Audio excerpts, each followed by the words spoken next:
All right. Good morning. My name is Bhagwant Rege. I am the Division Director for Division of Biopharmaceutics at FDA, Office of Pharmaceutical Quality and Office of New Drug Products. And I want to welcome you to this workshop on physiologically based biopharmaceutics modeling, best practices for drug product quality, regulatory, and industry perspectives.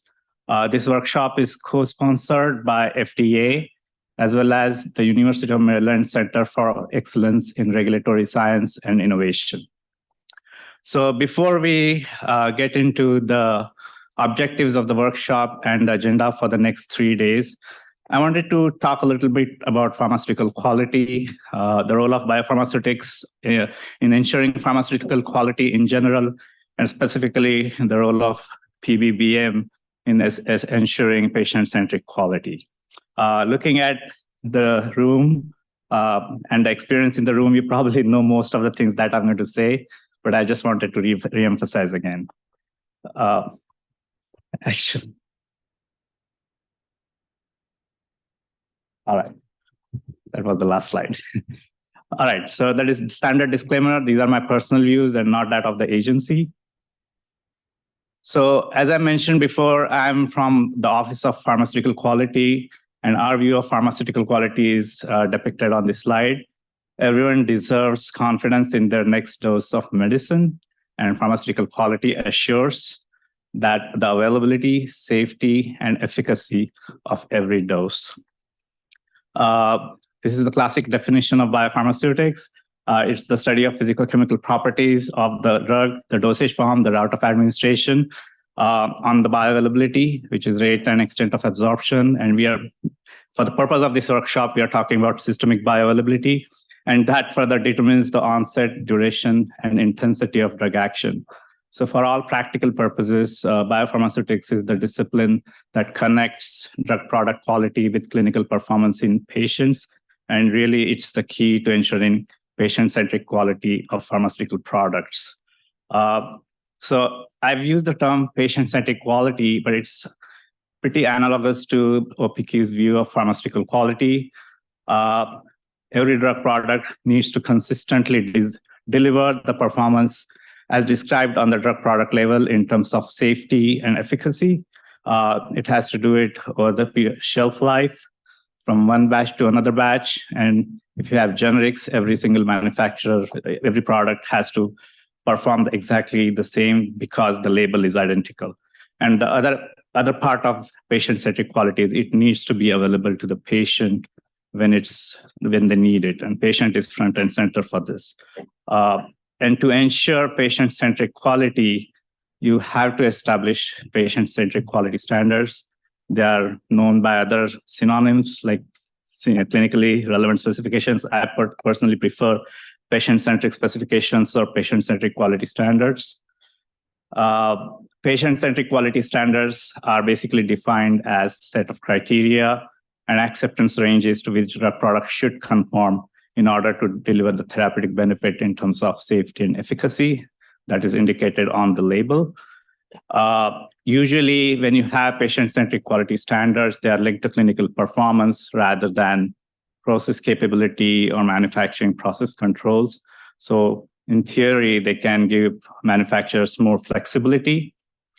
And finally, last but not the least, they avoid under or over discriminating specifications, which are not in patients' best interest. If you have under discriminating specifications, you potentially can allow a product that is not safe and efficacious. And if you have over discriminating specifications, potentially you're throwing away good product. But there are still obstacles in establishing patient-centric quality standards. And the main reason for that is the link between in vitro and in vivo is often either missing or it's weak. Dissolution is pretty much one of the only tests in product specification that serves as surrogate for bioavailability. A lot of times, in many cases, QC dissolution lacks biorelevance. Biorelevant dissolution may not actually be biopredictive. A lot of companies do animal studies to select their formulations, but they may not accurately predict human clinical performance. And if you were to do a clinical bioavailability or bioequivalence study for every critical bioavailability attribute, it's pretty much impractical and it's going to be very expensive. So that's where PBBM comes into the picture. As you know, PBBM or physiologically based biopharmaceutics models, is a subset of PBPK that is specific for biopharmaceutics applications. It has over 10 years of regulatory history. It is mechanistic because it really integrates physical-chemical properties of the drug molecule, drug product dissolution, as well as GI physiology to predict clinical exposures. And it can provide a crucial link between in vitro and in vivo to establish patient-centric quality standards, with the caveat that the model building and validation have to be done appropriately. All right, the applications of PBBM. You have seen the schematic on the agenda you have with you. Essentially, the main application is to establish patient-centric quality standards, including dissolution methods, acceptance criteria. You can establish dissolution safe space, and you'll hear more about dissolution safe space in the breakout sessions.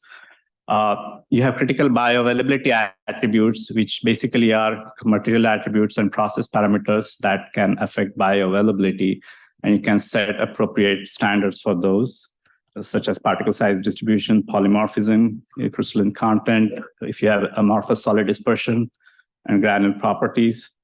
Obviously, it can provide supportive evidence to waive clinical bioavailability or bioequivalence studies, and it can be applicable during initial product development when you're going from, say, phase 1 to phase 2 to phase 3, or SUPAC changes after approval.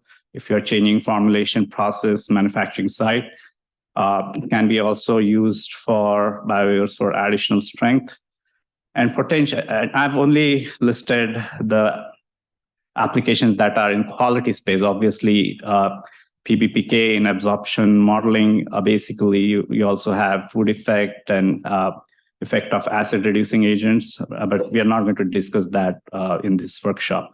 And you can have model-based alternative BE approaches, and our colleagues from OGD are doing a lot of research on those. They have their own. They also have a workshop on oral PBPK modeling in October, specifically geared towards demonstrating bioequivalence. So please, if you're interested, please attend that workshop as well. All right, so this is the third workshop on PBBM. We had 2 workshops in the past. One was in 2017, and the second one was in 2019.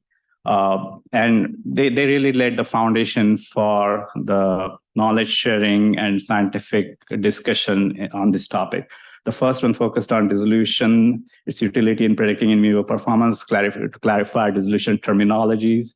And obviously, they also the workshop also had many case study presentations from industry as well as regulatory agencies.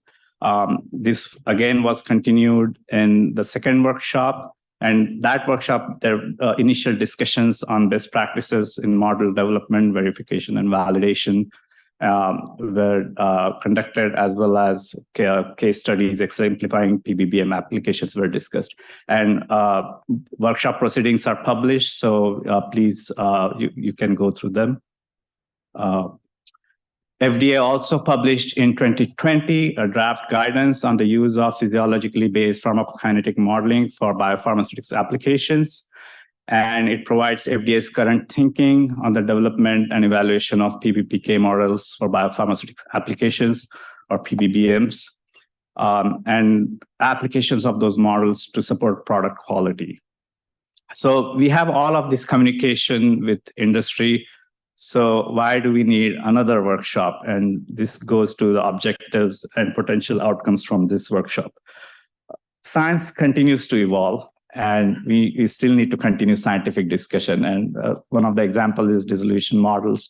Started with Weibull, we had the Z factor, and now we have PPST. So it continues to evolve. We still don't have standard or areas of agreement. So we need to continue that discussion. Knowledge and experience gained from the previous workshop by different stakeholders, industry as well as regulators, it needs to be shared. And the key feature of this workshop is presentation of case studies by the scientists from, I believe, 8 or 9 regulatory agencies.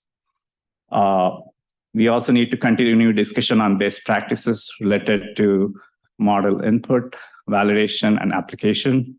And the primary reason is right now, the expectation from industry and regulators may be different, and there could also be differences between different regulatory agencies. So we would like to see whether there are areas of agreement on among these different issues. Also, we want to explore new areas of applications for PBBM. A lot of generic companies are now using PBBM to guide their product development and also to make post-approval changes. Applications of PBBM for modified release products is new and emerging area, as well as virtual bioequivalence studies. And the concrete deliverable from this workshop is, again, preparation and publication of 3 manuscripts that will discuss all the scientific discussions that will take place in the next 3 days. All right, so each of the 3 days of this workshop has specific themes. So day 1, that's today, we'll discuss best practices for in vitro data inputs into the PBBM. Tomorrow, we'll discuss in vivo data inputs, validation, and application steps. And on Thursday, the theme is going to be the current state and future horizons of PBBM. The morning session for the first 2 days will consist of regulator case study presentations followed by panel discussion.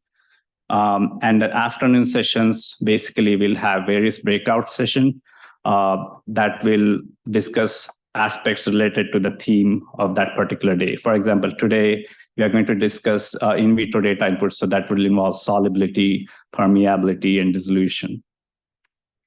On the third day, in the morning session, there will be one big talk by different regulators talking about their experience with PBBMs. There'll be a talk on PBBMs in generics, for case studies for modified release products. And again, we'll continue the discussion on scientific aspects in the afternoon breakout sessions. I just wanted to end with this slide. What do we think about regulatory acceptance of PBBM? And there are some question marks still. And the 2 issues that I've been in this division a little over a year, and also this came up in regulators only discussion, is first of all, there's lack of strategy and planning for PBBM during early product development. And maybe people are using PBBM to guide their product development for internal decision-making, but the standards that you use for internal decision-making versus regulatory submissions may not be the same. And what we are seeing is sometimes the model is developed with inadequate inputs, and also validation is not adequate. And that's because it's being done sort of after the fact. So you're just working with the data that you have and trying to make it work rather than proactively planning for PBBM. And then the second aspect perhaps is the outcome of the first issue, is the data treatment. The software that most people use for PBBMs are very versatile. They have a lot of options. You can click on various different things or select different values. And sometimes just to fit your predictions with observed clinical data, we see people choosing things that are just biologically not possible. And one of the examples is adjusting colon pH to acidic pH value. And at that point, it becomes a stretch to call it a mechanistic model. So I hope during the breakout sessions, these overarching issues are taken into account when you discuss best practices. So that's my last slide. I do want to thank workshop organizing committee. It was a big group, and I want to thank all of you. I want to thank Office of Pharmaceutical Quality, Office of Clinical Pharmacology, and Office of Generic Drug Management for supporting workshop and sending a big FDA contingent. I also want to thank Division of Biopharmaceutics colleagues, both current and former, many of whom are here today. And my special personal thanks to Paul So, Becky Moody, Dr. Jim Pauly, Dana Hamill, and Greg Rullo, who have been instrumental in organizing the regulator-only session as well as logistics for this workshop. I was asked to present some housekeeping and logistics items. As you have already seen, light breakfast is available every day in the morning. Restrooms are available on this side towards the left. The slides and PDFs of the slides will be posted to website within 3 weeks. If you are going to ask question, please come to the microphone. Your name tags indicate which breakout session you are assigned to. And they're also listed near the respective rooms and registration tables. And Wi-Fi login information is included at the bottom of the agenda, along with the QR code for accessing a bio document. And with that, I'm going to introduce our first speaker, who really does not need any introduction. I'm pleased to welcome Dr. Jennifer Dressman to give the keynote for this workshop. Dr. Dressman retired as Professor of Pharmaceutical Technology at Goethe University in 2021, and now leads a formulation group at the Fraunhofer Institute of Translational Medicine and Pharmacology in Frankfurt, Germany. And her research interests focus principally on predicting the in vivo performance of drugs and dosage forms after oral administration. And she's best known for pioneering the use of biorelevant dissolution testing and her contributions to combining dissolution testing with PBPK modeling in order to achieve quantitative predictions of oral drug absorption. In recognition of her research excellence, she has been made a fellow of the AAPS, the CRS, the AJPST, and the FIP. In 2008, she was awarded the Distinguished Scientist Award of the FIP, and in 2017, she was named the International Woman Pharmaceutical Scientist of the Year by APSTJ. And in 2022, a special issue of the Journal of Pharmaceutical Sciences was dedicated to her because of her contribution to the pharmaceutical sciences. So Dr. Dressman, welcome. So good morning, everybody. It's great to see so many familiar faces in the audience, and I'm also looking forward to meeting some new people at this meeting. I'd like to particularly thank the organizers for conceiving of this event and putting it into practice today. And especially a big thank you to Jim Pauly for asking me to give the keynote speech this morning. And so with that, I'll start my lecture on the PBBM, Impact and Future Perspective. Brief disclosure, I'm a member of the Scientific Advisory Board at Setara SIP, and I also helped to develop PK-SIM in the initial stages when they were looking for somebody to help them with the GI physiology. But I've published lots of papers in which other programs have been used too, such as Stella, GastroPlus, as well as SimSip and PK-SIM. So with that, let's turn over to the basics. Physiologically based biopharmaceutics modeling. What exactly do we mean by this? Physiologically based, we need to know a lot about the physiology at the site of application. And this slide is not comprehensive, but shows you some of the more common routes of administration, ophthalmological, so patches on the skin, IV infusions, inhalations, subcutaneous injections, or oral formulations, which of course are my speciality. So it means that we need to make sure that the physiology of the route of delivery is well characterized. Otherwise, we do not really have a good starting point to make a PBBM. Biopharmaceutics, as we already heard, there's an official definition of biopharmaceutics. But when I think of biopharmaceutics in a PBBM context, I think of characterizing release of the API from the formulation as it will happen at the site of release. But also we need to think about the solubility of the API, its permeability, and its stability at the site of application. And in particular, stability at the site of application is something that maybe so doesn't get quite as much attention as the solubility and permeability. On this slide, you can see a couple of different lab equipments that are used to characterize the biopharmaceutic characteristics of a formulation as a USP2 tester, a Francell, and so a setup to look at permeability. So they want to convey that these results are usually done in the lab, and they're usually done with equipment that's designed to reproduce what's going to happen at the site of application.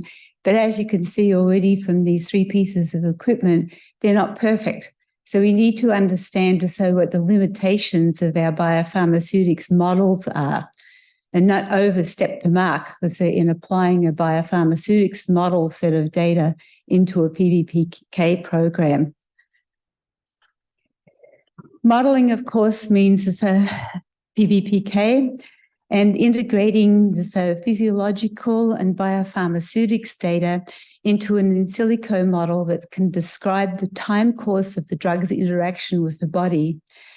And so this is contingent on a lot of different interactions within the body, as you can see on the right-hand side of this slide. And these models have been built up over the years and are quite detailed in terms of being able to reproduce tissue levels as well as blood levels. I think there's been a lot of progress in the sophistication of the PBPK models in the last decade or so. So those are the three pillars of PBBM.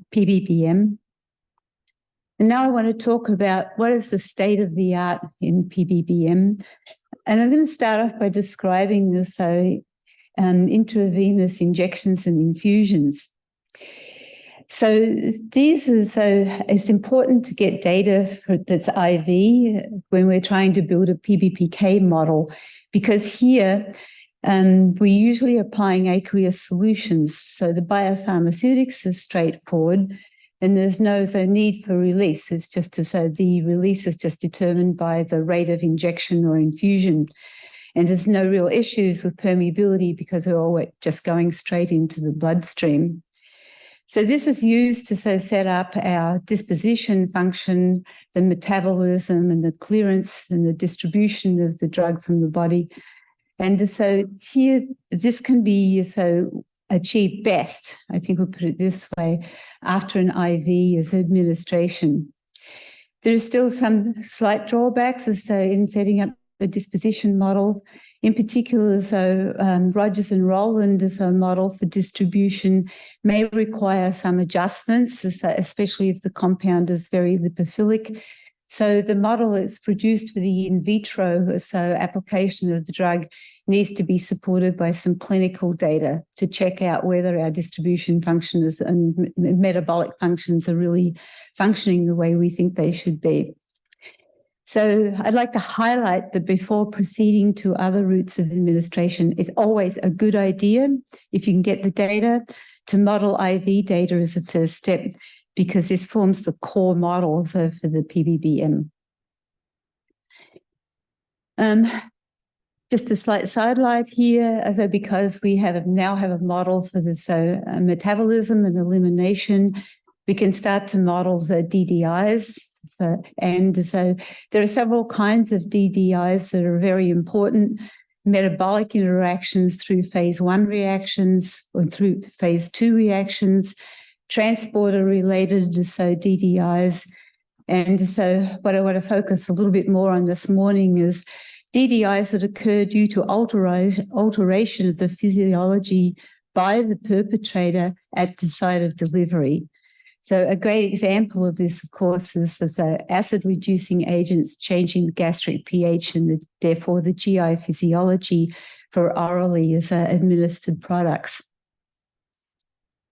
I'm just going to spotlight on some work that we've done on PBBM over interactions with proton pump inhibitors and H2 receptor antagonists.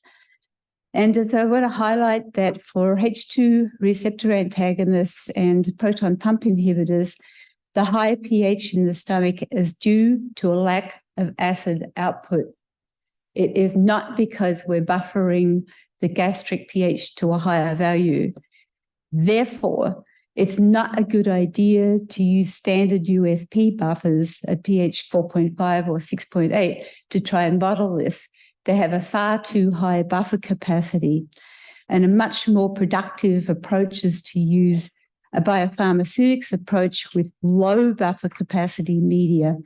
And what we chose to do was to model a moderate, so PPI or H2 receptor antagonist effect using a low buffer capacity pH 4 buffer, and a stronger, acid reducing effect, with a pH 6, so a higher pH, but still low buffer capacity buffer. And this gave us a chance to bracket the behavior. And as you might expect, if you give the same PPI to a range of different subjects, they may react a little differently to that, and their pH may go up somewhat or it may go up more, depending on whether they react strongly or just moderately to the dose. So we thought that this would be useful for modeling what would happen in a patient population rather than just in a single patient. Now, I'm going to go through the workflow on the right-hand side of this slide because I think it's important to understand, what we think is the best type of workflow to use for a case like this. So it was actually done in cooperation with AstraZeneca, and they had a development compound that they were working on. And they did have some IV data with microdosing for this compound. So we set up the IV model, and then checked out the model against clinical data and had to make a few adjustments to the distribution model in order to make the model fit. But now we have our core disposition model. And then we have to use an ACAT or an ATOM model in order to be able to reproduce the GI physiology in silico. But we also need some data for the oral model. And we did that under normal dosing conditions, so no acid reducing agent. And so we fed in these data from the biopharmaceutics dissolution tests into our oral PBPK model. And in this case, I guess we got lucky. We didn't have to make any adjustments at all to model the clinical data in that case. So now we're confident that we had a good oral model for a non-ARA administration. And so then we needed to change the GI physiology slightly in this ATOM model, which we used. And we also needed to feed in our data from the dissolution in these low buffer capacity, higher pH gastric conditions into our PPI model. So the next slide shows the data that we generated. On the left-hand side, you would see the dissolution. On the top panel, it's in the different gastric media. In the bottom panel, it's the FASF data for the intestine. So let's start there with the top panel with the dissolution, first of all, in FASF, the usual conditions for gastric, so pH, low pH in the stomach. And you can see there that this poorly soluble weak base, under those conditions, this is 90% released and in a very short time. If we go to our ARA pH 4, moderate ARA effect, you get a slower dissolution and an incomplete extent of dissolution. And if we go to the strong ARA effect at pH 6, we can see that only 20% of the drug gets dissolved. And in the intestinal media, about 30% is dissolved. So you can see that the gastric dissolution is important for this weak base. That's what the biopharmaceutics data is telling us. On the right-hand side, you can see two sets of clinical data because AstraZeneca had run two different clinical studies for this compound. with the PPI interaction.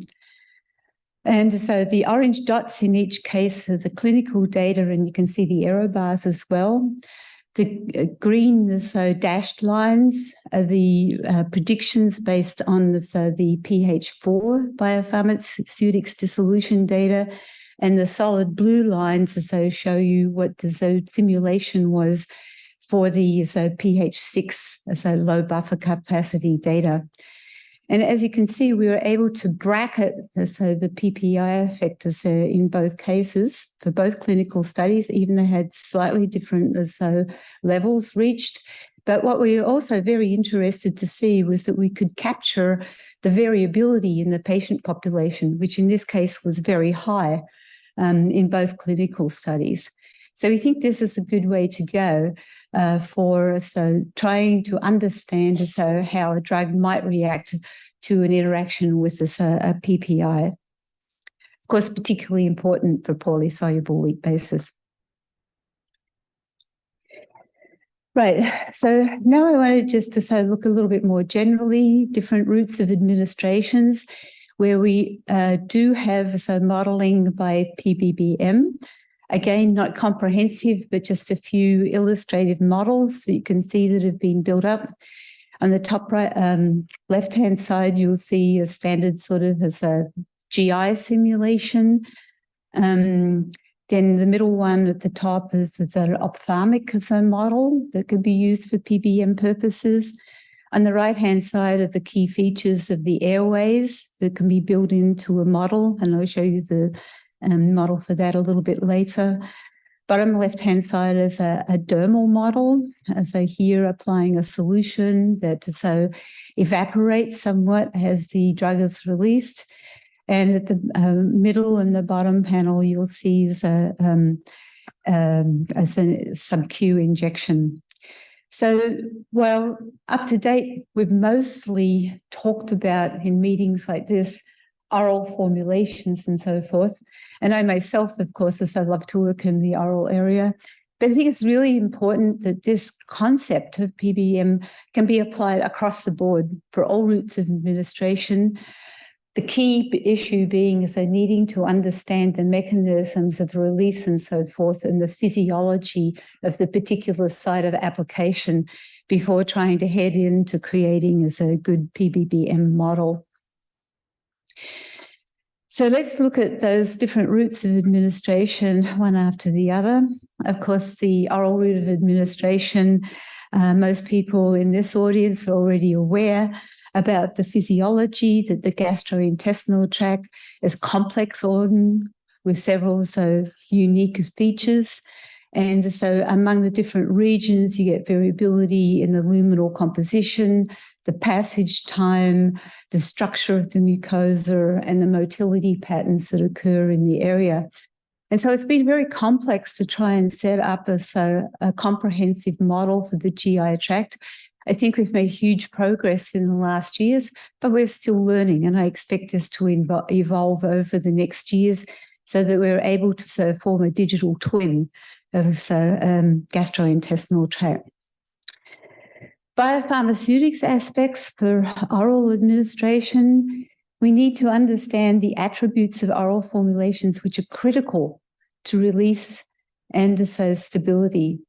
This can be achieved, for example, in USP2 type apparatus for human scale formulations, but of course there are a whole plethora of different equipments that have been evolved over the last 10 to 20 years.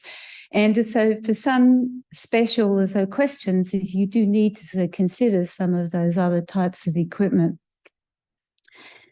The permeability, on the other hand, is usually measured in a CACO2 cell or MDCK cell line, and the results are then extrapolated to human PEF values.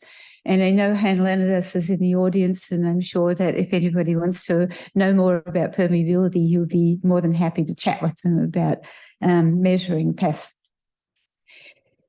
So what about getting the data ready to do a virtual trial? What do we need to do for the oral route? First of all, we obviously need to generate a virtual population. So what age of subjects so we can look at, gender, so BMI range, that kind of thing, and generate as a virtual population with each individual having specific GI characteristics. We also, of course, need a PBBK model for the API. And then, so the blue part shows you what we have to do on the biopharmaceutics area. So we need a biopredictive dissolution test. And so when we have a biopredictive dissolution test, so we need to model our dissolution results. And so then we need to verify the model. Does it also fit another set of results? So we set up the model with one set of data, but we then have to test, so confirm the model with a different set of data. I think this is absolutely imperative to making sure that you have the right model, so going in with your biopharmaceutics data. And I just want to illustrate that with some very recent work that we've been doing in conjunction with Florida and Maryland. We're looking at creating a model for ibuprofen dissolution. And so we tested ibuprofen 200 milligram tablets at 5 millimolar as a low buffer capacity and 50 millimolar phosphate buffer in FASF, but also in FASCF, and then analyzed the results using the DLM model in the SIVA toolkit. And so on the bottom left-hand side, you can see the 4 different dissolution conditions and see that the DLM model was able to reproduce each of those dissolution profiles quite well. So then the next step is to challenge the DLM model to predict the dissolution of the tablets in another media, so fed state media, FASF version 2. And so in the middle panel, you will see the results of the dissolution in FASF version 2, and it's very close fit to the model, to the DLM model. So this is confirmatory. And I think that we should always ask to do this learn and confirm process to make sure that we have a good, robust biopharmaceutics model before we poke the results into our PBBK model. And on the right-hand side, then you can see the PBBM model, so for the ibuprofen 200 milligram tablets in the fed state. And so the result using the model fitted data was very good. So let's switch over now and have a look at some other routes of administration. Dermal route is also a very popular route, and you can see a model of the skin there in the middle with the different layers in the skin, so the epidermis, dermis, and subcutis. And so the physiology here is also not so simple. Passage through the skin to the site of action is often a multi-step process, which is also affected by patient's age, whether the skin is healthy or perhaps the patient has psoriasis, and also the site of application. So there have been some studies in the literature that have looked at differences in drug absorption with different sites of applications. And so some studies, but fewer in the subjects with diseases of the skin. And I think this is an area where we can improve our physiology model of the skin and evolve that so that we have a more comprehensive physiology model for the dermal route. Another aspect of application to the skin is that there are many different types of formulations. The people that studied pharmacy, this diagram here will look very familiar. Solutions, emulsions, suspensions, all of these usually have a lot of water in them, so maybe even some volatiles, so things will evaporate after application. But the same is true also for aqueous gels and creams. And so then for ointments and pastes, so ointments don't have any water in them at all by definition, and pastes may have a modicum of water in them. And in addition to all of these, we also have the patches. So here, we need to think about, depending on what our formulation looks like, what is the right biopharmaceutics model to model release? So what in vitro test are we going to use? And here we have standardly France diffusion cells, flow-through cells, or USP5. But again, I think some work could be done in this area to evolve the biopharmaceutics tests so that our biopharmaceutics tests really do tell us more about how the drug is going to be released at the site of application. So again, I would recommend that any tests that are done and then modelled, and then that model is tested by checking it against a new set of data.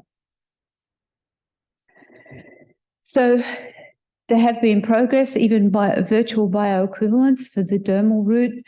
There's a recent report in the literature from the FDA, where the FDA is showing the way to accepting the PBBM approach to virtual equivalence for approval of topical formulations. In this case, it was about approval of diclofenac gel in an ANDA application. And so in this case, a VBE assessment was made in conjunction with a totality of evidence kind of an approach, a very detailed and thorough study. So anybody who's working in the dermal area is well advised to take a look at this excellent publication. Another area where we need to think about PBBM, long-acting injections.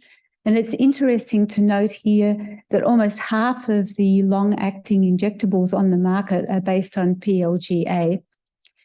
And on the right-hand side, you'll see a model set up for subcutaneous application of a PLGA-based long-acting injection. And the model includes several important aspects: fluid influx into the structure of the implant, non-catalytic and catalytic hydrolysis of the carrier, the PLGA, dissolution of smaller oligomers of the PLGA, dissolution of the solid drug in the wetted pores that are created in the carrier, and liberation then afterwards from the implant, permeation through the local tissues, and finally absorption into the systemic circulation. And so also these models can be quite complex. So we need to really understand the physiology and the mechanism by which the drug is going to be released from the injection. On the inhalation front, I promised you I would show you a model of the airways physiology here, and you can see it on the right-hand side of the slide. So inhalation, of course, being a key route of administration for treating airways infections and diseases. Unfortunately, in the last few years, we've had way too much experience with airways infections, but it means that we do need to be on the ball about being able to model this. The biopharmaceutics normally focuses on achieving particle size and morphology that's tailored to target the site of action, whether that be the upper airways, the bronchia, or right the way into the lungs. And permeation is often measured in Cal-O3 cells. So the PBPK model has to reflect the distribution of the drug into the target tissue for assessing the treatment of both upper or lower airways diseases. But of course, we need to think about how much gets into the systemic circulation, particularly when we're talking about asthma, prevention and delivery of steroids to the lungs to assess the potential for side effects. So we really need a pretty comprehensive PBBM model for the inhalations. So before I close this morning, I would like to quickly show you another oral application of PBBM. And so I wanted to show it this morning because I know there's been a lot of hot debate about whether food bioequivalence should be studied in both the fed and the fasted state, or if it's okay to just do the fasted state.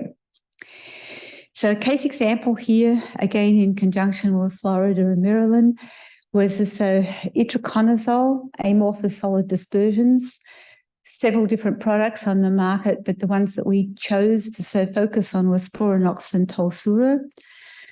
two different ASDs. The Sporanox 100 milligram consists of itraconazole fixed on pellets with HPMC, while the Talsura can be given at a lower dose. It consists of a powdered ASD with HPMCAS. Of course, as you know, HPMC is a water-soluble polymer, whereas HPMCAS is an enteric coating polymer. So they have different pH solubility curves. So the biopharmaceutics approach was to compare these two ASDs in biorelevant media representing the fed state. And a couple of years ago, so fed gas came on the market, 2019 was the birth date. And so it can be used in three different versions, fed gas early, middle, and late, because as you know, there's this gastric pH starts off high after a meal, or at least an FDA type of meal, and then gradually returns to baseline. So the early part of fed gas would have a high pH, the middle version would have a moderate pH, and so in the late version, it would be getting back towards the baseline pH in the stomach. And the graphs show you the dissolution in these media. So on the left-hand side, you'll see the the Sporanox data. And we start off with the high, so gastric pH fed gas early. It has a very low dissolution of only about 5%. And then as you go down in the pH, later in the gastric emptying or the gastric residence time, the dissolution gets faster and somewhat more complete. So for the Talsura data, which is right next to it, it's the other way around. Because you have HPMCAS as the carrier, you get dissolution if you take it early after the meal, so fed gas early. But if it's middle or late, the pH has gone down, the polymer will not dissolve. So that's where you see only about probably diffusion, so mediated dissolution of about 5 to 10% at later times, middle and late times in the gastric residence. So I'm going to skip this slide and go straight to the clinical results because it's getting a little bit over time. For Sporanox, so we did this modelling, or to be more particular, so Rodrigo Cristofoletti did the modelling. And we see on the left-hand side that in the fasted state, the clinical data fits our green line, our representative subject, pretty well, with 100 nanograms per mil as the Cmax. And on the right-hand side, you can see the positive food effect. If you look at the arrow, you'll see a number around about 220 nanograms per milliliter. And that was fairly well modelled by our fed state model based on this fed state dissolution that I just showed you. And the two studies here were able to characterise the higher positive food effect of Sporanox in our model. But for Talsura, I apologise for the differences in the scales on these two graphs, but if you look at the arrows, you'll see that, again, it reaches 100 nanograms per milliliter in the fasted state, probably why it got approved at a 65 milligram dose compared to the Sporanox 100 milligram in the first place. But on the right-hand side, you'll see that in the fed state, the PBBM model was able to capture pretty well this big negative food effect of Talsura. So I think this is the first time that somebody has actually shown that so you have a formulation by API by food effect for a compound. And this it really convinces me that, especially for these poorly soluble drugs, in enhanced formulations, we really need to do both the fed and the fasted state study for bioequivalence. Right. Current challenges in PBBM. What do we need to? This is a point that I want to challenge everybody here. I want to motivate you. What do we need to do to waive clinical studies? I mean, this is the holy grail of PBBM. We do not want to have to do a huge number of clinical studies in order to know whether the drug can be approved or not. Physiologically based, so there's still some questions remaining about physiology, some routes of administration more evolved than others. Ontology still needs to be worked on, so disease states, ethnic background effects, and particularly for the oral area, so GI motility needs to be somewhat better characterized. Biopharmaceutics, we need to identify biopredictive tests for the particular combination of API, formulation, route of administration, dosing conditions. So all four of these things are important. So this is why I want to say, beware of using QC results for modeling. QC results are set up to tell us whether the drug can get out of the formulation or not. This may or may not happen in vivo. Therefore, it's always chancy, so, and particularly so for poorly soluble drugs and enhanced formulations, to rely on a QC test so for a biopredictive test. In some cases, it may work.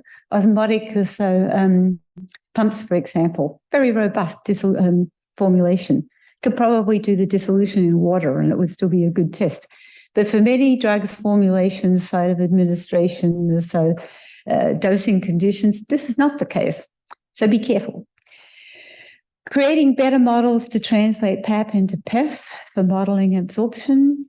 There are still some questions about the correlations, and there's also some kind of a drive to model the PEF mechanistically. Modeling, we need to say efforts to mechanistically model formulation effects. And this is work is starting to be done, modeling what the effective particle size was a typical example. On the dermal side, the PLGA. And then so something for the regulatory people here, platform qualification. Let's all do it the same way. I mean, this would make life so much easier for so many people. And the same thing, what are the expectations for the qualification of the API as a PBBK model, that core distribution model? Let's agree on something. Now we have 3 days to do it. Get going, people. Advantages of PBBM. We need a lot of data. We need multidisciplinary data, systems data, physiology, trial design, clinical people, drug data, and don't forget the formulation. That's why we wrote it in red on this slide. But if we have this stuff, we get mechanistic IVIVE linked PBPK models. And the grand aim at the end of this, combine it with a PK-PD model and get straight to therapeutic effect.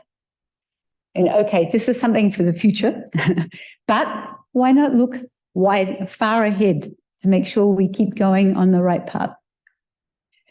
Future impact, more biowaivers, beyond BCS and SUPAC. Recognition of clinically relevant safe spaces for dissolution. You can't do this with just dissolution testing. You need to have PBBM for this. VBE with various routes, not just oral. Let's go for dermal. Let's go for airways. Let's go for sub-Q injections. Why not? The more we know about the physiology, the better we'll get. We have the potential to eliminate, and I mean eliminate animal experiments for formulation purposes. I don't see why we're still doing them. Our biopharmaceutics models are already as good or better than the animal, so predictivity. Why are we doing this? And last, but definitely not least, reducing the number of subjects enrolled in the clinical trials and reducing the number of clinical trials so that we get new drugs on the market that are safer and get them there faster so that patients can benefit from the work that we do.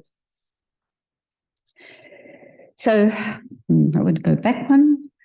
I think we should be aiming to create a digital twin. This is actually what PBBM is all about. We want a digital twin for oral administration. We want a digital twin for dermal administration. We want a digital twin for inhalations. This is the future. Right. Acknowledgements. Dom Segregor, who's now at UCB, so did all of the PPI work, and with many thanks to AstraZeneca for funding that. Rodrigo Cristofoletti did the modelling for the itraconazole. Thanks so much to Rodrigo.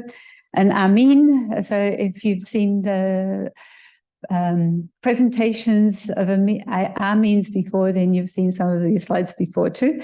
So thanks very much to Armin for letting me borrow some of his slides. And of course, come from Frankfurt. So greetings from Frankfurt and many thanks for your attention today.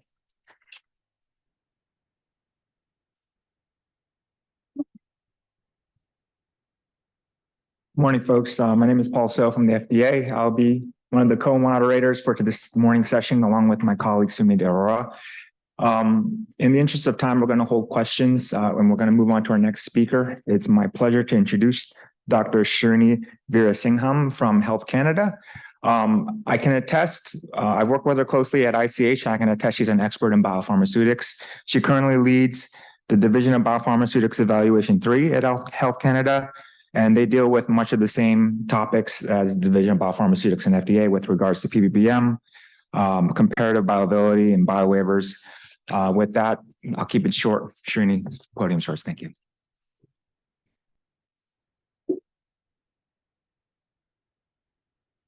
Thank you, Paul. And I'd like to thank the organizers for the opportunity to present the first case study this morning. I'll start with a disclaimer that the scientific views and opinions expressed in this presentation are mine and do not necessarily represent the policy or recommendations of Health Canada.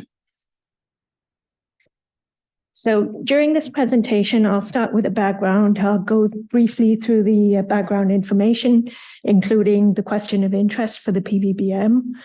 I'll provide an overview of the modeling strategy. Then I'll describe the model development challenges and some of the solutions that the sponsor included. We'll go through model validation, which was based on single simulations, and then go through the model application, which included virtual bioequivalence to define a safe space. The problem statement for the PBBM was to establish a PBBM-based dissolution safe space to determine the in vitro dissolution edge of failure and evaluate if the dissolution specification may be widened. The question of interest was accordingly, can the dissolution specification be widened and still ensure bioequivalent performance? The compound was a weak base formulated as a hydrochloride salt. And because of that, it had a common chloride ion effect at low pH. It had a pKa of approximately 9, a log D of 4.8 at pH 7. It's a BCS class 2 compound and is metabolized by CYP3A4 and CYP1A2. It's not a PGP substrate. The clinical data that was used included intravenous administration at 3 dose levels, oral administration under fasting and fed conditions, a food effect study for the immediate release tablet, drug-drug interaction study as well, and 3 PK studies evaluating bioequivalence of 3 variants of immediate release tablet formulations. This chart provides an overview of the modeling strategy. It's a bit busy, so I'll go through it as best as I can. The data inputs for the development of the disposition modeling included physicochemical properties, kinetic parameters for CYP3A4 and CYP1A2, IV data from 3 dose levels from a PK study, from which was derived the volume of distribution, as well as the kinetic parameters for the CYP enzymes, biopharmaceutics properties, the blood plasma ratio, and the FUP. The development of the oral absorption model included updated intestinal fluid volumes, in vivo pH solubility profiles that were customly built, an oral solution data under fasting and fed conditions, a PK study that was, and then product-specific particle size distribution, or PPSD, for input of the dissolution. PK data was derived for 3 distinct formulations, which are formulation A, B, and C. Based on the oral model development, the PEF was derived, as well as the mechanistic precipitation model parameters for the solution and the IR tablets. The pH or solubility in the ascending colon was adjusted, and the model was verified using an assessment of the absolute fold error and AIFE indexes. For validation of the model, an in vivo pH profile, solubility profile, as well as the PPSD for formulation D was used. This was a distinct formulation from that used in the oral absorption development. The drug interaction study was also used for validation, and ketoconazole was used as a perpetrator for formulation D. The assessment for the validation was assessed by AFE and AAFE indexes. And this created a validated model with validated kinetic parameters for the CYP enzymes. Following validation, a parameter sensitivity analysis was conducted, and then the PBBM was applied to map a dissolution design space. Theoretical dissolution profiles built with differences to the Weibull function was produced, and the PPSD was also used as the input. This was then applied to create a dissolution safe space. Given that this morning is to focus on the data inputs, the things highlighted in bold will be discussed in a little greater detail during my presentation. But first, I'll quickly go through the model development challenges that were encountered. During oral absorption model, the oral solution PK was reasonably well simulated, as you can see on the upper left panel. However, for the IR tablet, it was not really well described. The IR tablet simulation overpredicted the Cmax and underpredicted the Tmax. Therefore, further model refinement was required. The solutions then included or incorporated in vitro and in vivo pH solubility profiles, calculated using the Henderson-Hasselbalch equation and in vivo chloride ion concentrations. It also incorporated a mechanistic model to account for the differences in nucleation and growth rate for the oral solution and the IR tablet.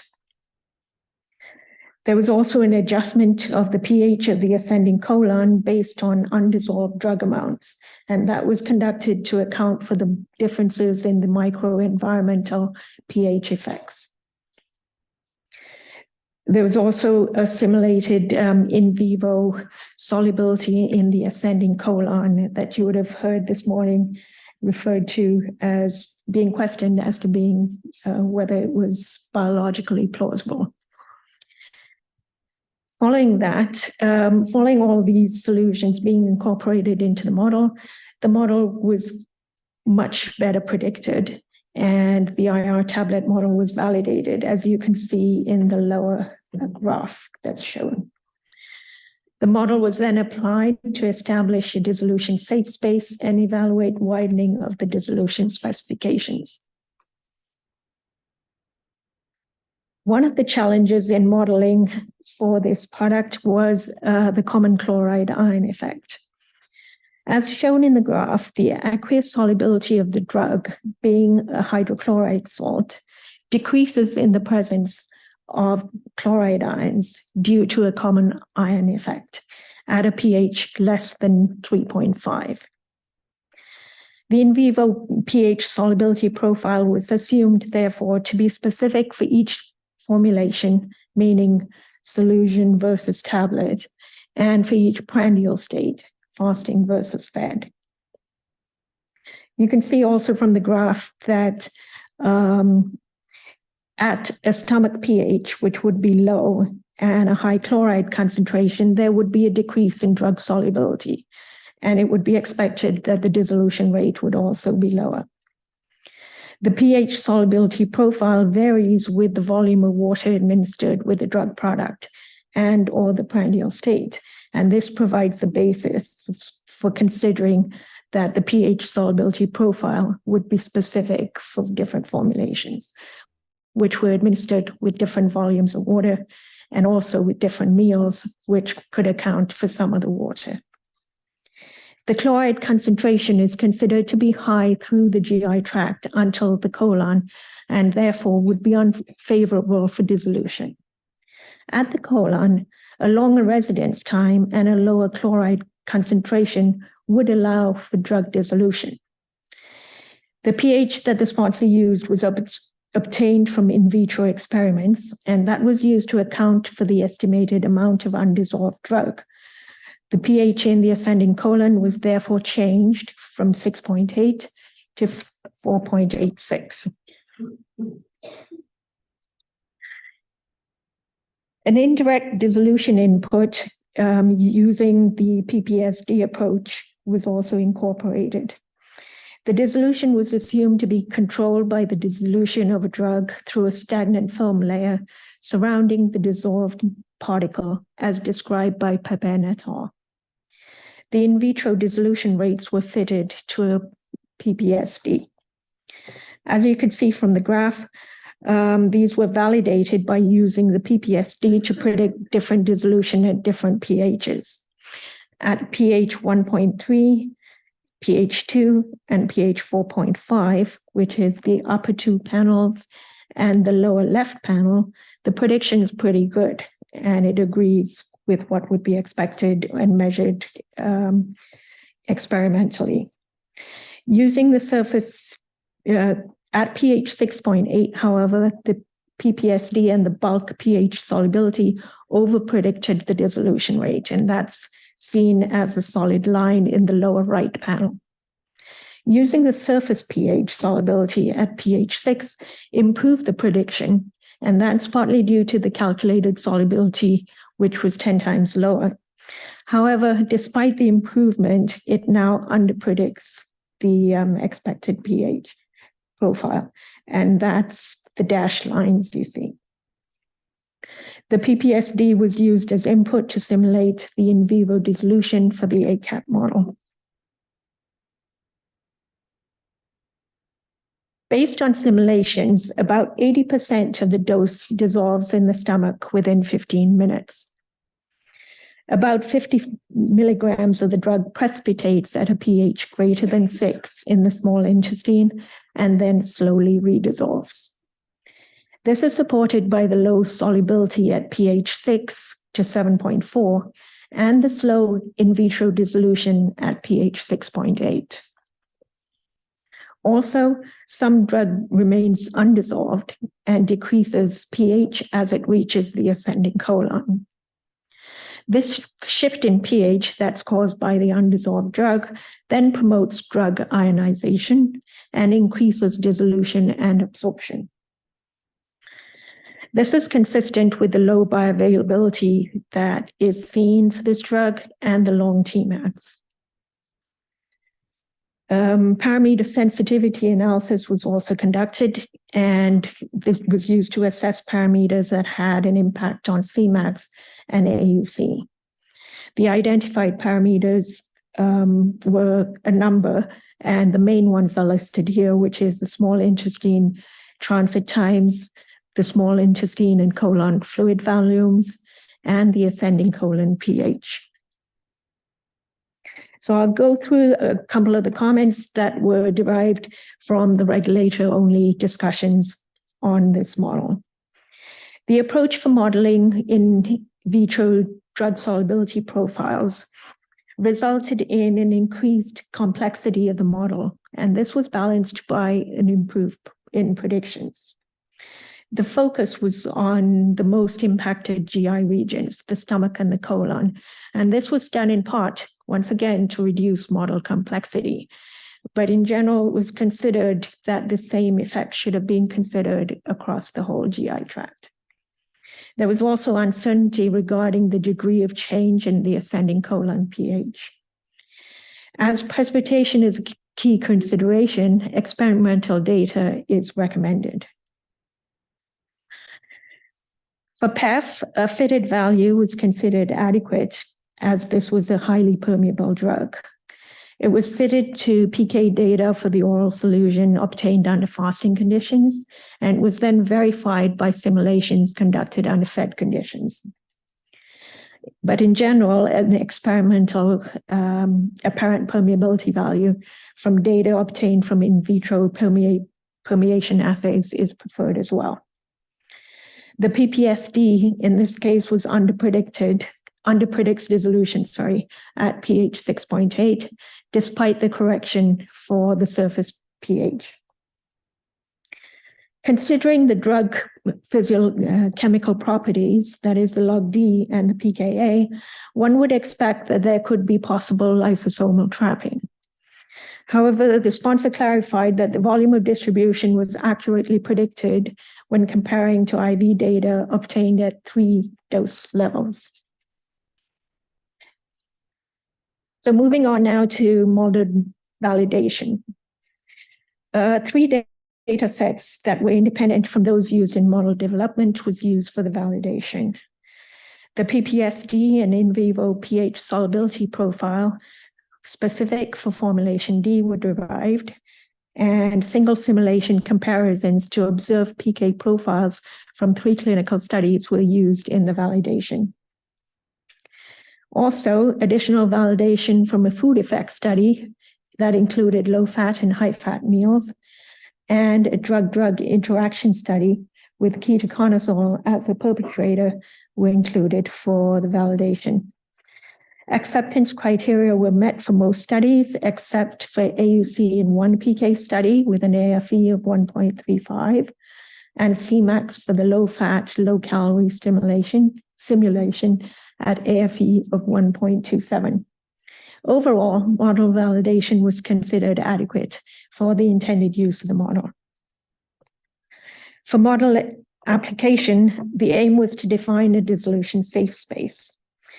Theoretical dissolution profiles were generated by altering the Weber phase 1 fraction, which is F1, and as F1 decreases, dissolution was slower with an increase in PPSD. PK simulations also display a correspondingly lower Cmax, with not much difference in the AUC. Virtual BE trials were simulated and for the theoretical profiles and compared to the tablet. For the slowest F1 profile, which is F1 slow, 1 of 10 virtual trials did not meet the BE criteria, with a Cmax ratio 90% confidence interval of less than 0.8, indicating that this batch was not bioequivalent to the reference profile. A dissolution safe space was then defined on the results of the virtual BE trials. So comments on model application. Variability of the virtual subjects was not fully representative of that obtained or observed in clinical trials. The mean inter-subject variability for AUC and Cmax across the 10 trials mimicked that of the observed variability. However, probability contours cover the observed variability only at the 95 prediction interval and only in 5 of 10 trials. Conservative criteria for bioequivalence criteria was set in view of that fact, and it was set that all 10 trials needed to meet the BE criteria. Tablet variants with a slower dissolution were not bioequivalent to the target profile. 1 of 10 trials did not meet the BE criteria, and therefore there were some concerns regarding the predictive ability of the model for the non-bioequivalent tablet. There was also concerns noted with the model complexity and software limitations, which led to unsuccessful trial simulations for some subjects.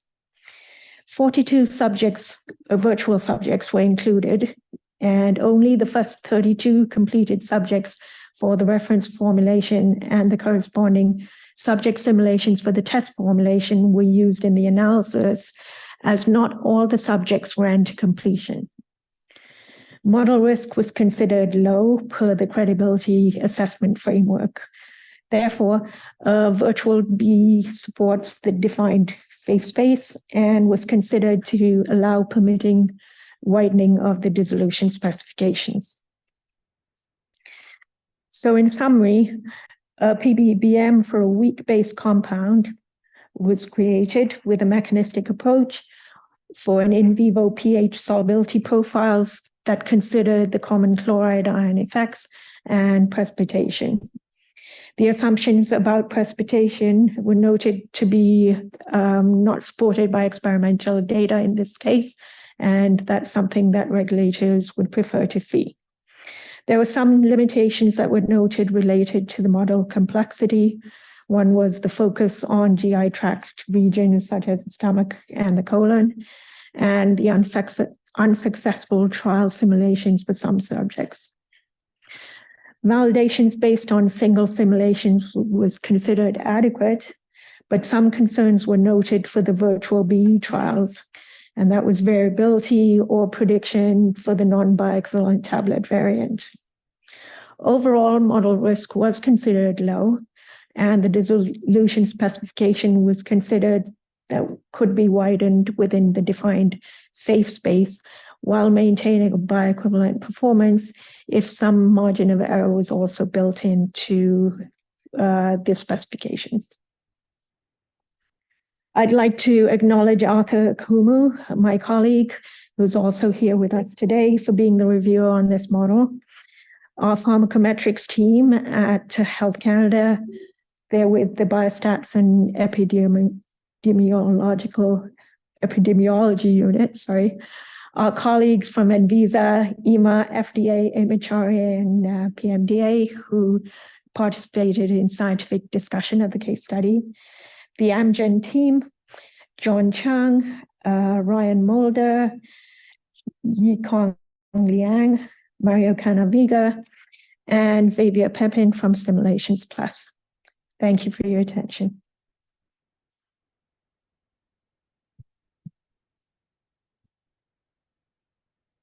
Thank you, Srini, for that interesting presentations. Good morning, everyone. Sumit Arora from Janssen Pharmaceutics.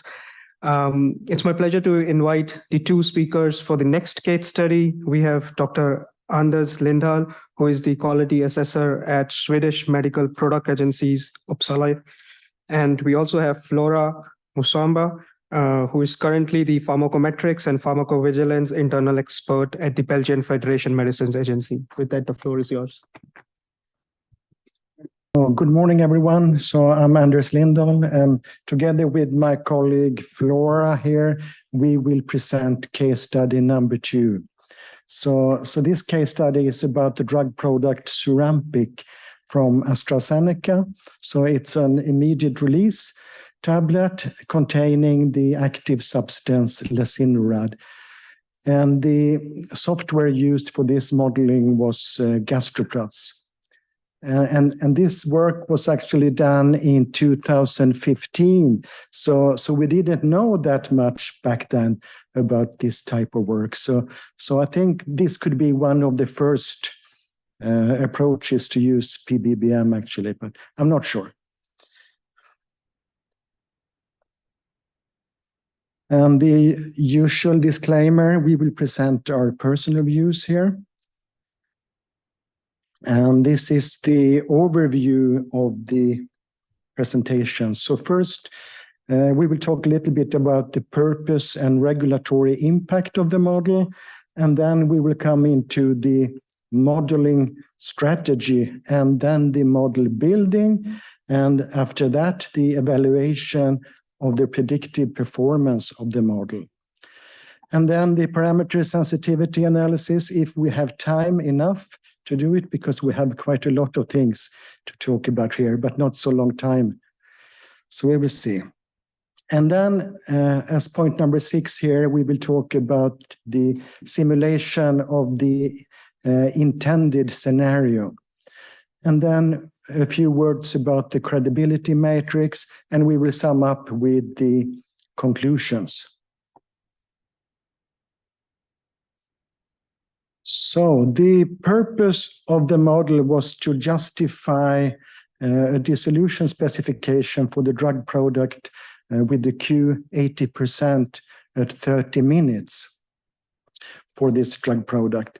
So we had a lot of quite good data actually here. So you can see that we have in vitro dissolution data using the QC method for the pivotal batch, the green one, that was used for model building. And we also have in vitro dissolution data for this blue one, the non-bioequivalent batch that was used for the evaluation of the model, of the performance of the model.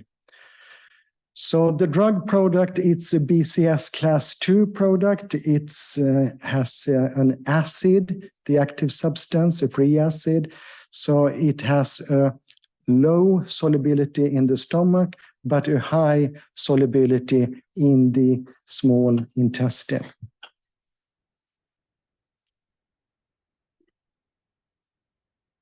So at the EMA region, we actually accepted this suggested dissolution specification based on the in vitro dissolution of several phase 3 batches and 2 non-bioequivalent batches. So in fact, the PBBM model was never submitted to the EMA region. So we can conclude here that the regulatory impact of the model is low.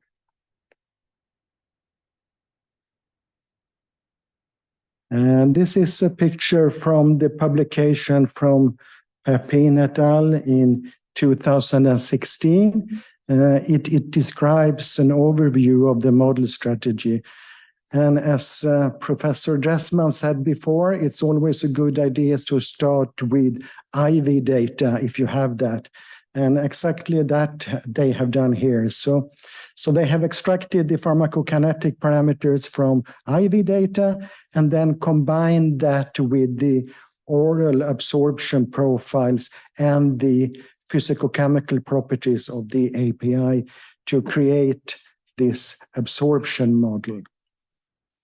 And they then linked the in vitro dissolution to the model with use of this product particle size distribution. And I will come back to that later. And then they validated the model, and in the end, they used the model to predict the intended purpose or scenario for the model.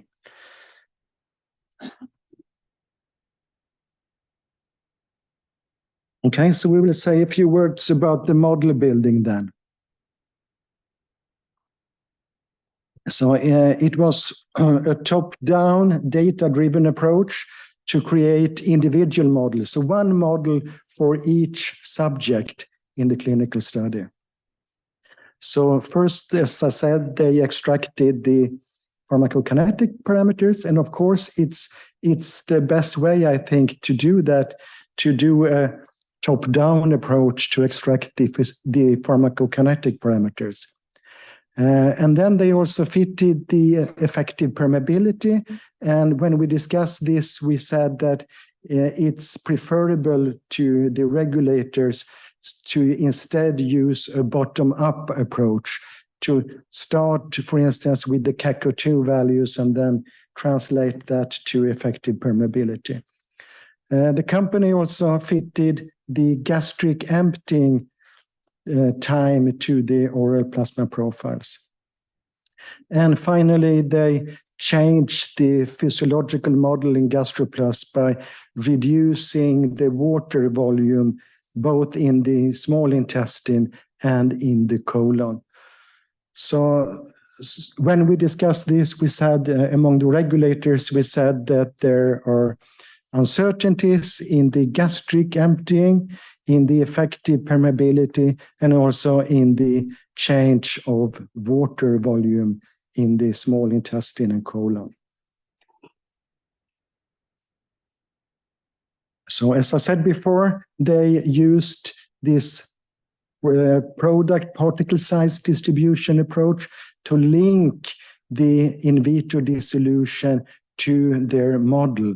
So on the lower left-hand side, you can see that they have fitted a theoretical particle size to then match the observed in vitro dissolution for that specific batch. So you can see on the lower right-hand side that in this case, they have quite a good prediction, the in vitro dissolution.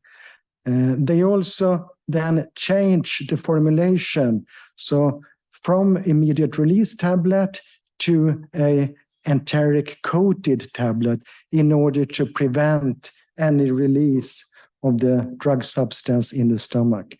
And remember that we had very low solubility in the stomach. So the company said that using an immediate release tablet, they would expect only 2 to 3% of the dose to be able to be dissolved in the stomach.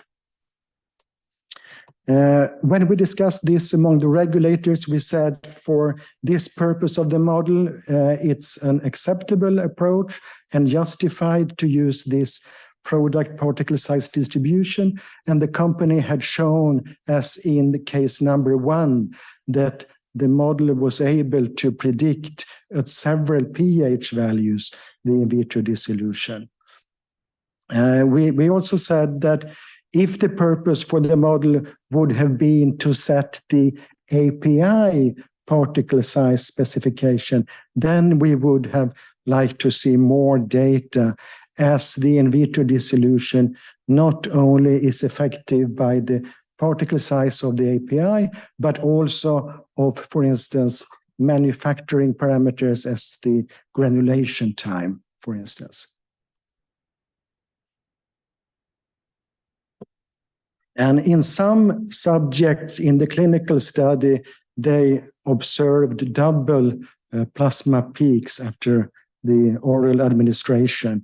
So to solve that in the model, they used this mixed multiple dosing in the GastroPlus, meaning that, for instance, for subject 106, so instead of using 400 milligram at time 0, as in the clinical situation, they dosed 200 milligram first and then waited for 4.25 hours until they dosed another 200 milligrams. So they have used a specific mixed multiple dosing for each subject here. And that will, of course, create some uncertainties for a regulator, at least. And we said that the input dose should be 400 milligram, at least that is what we expect it to be.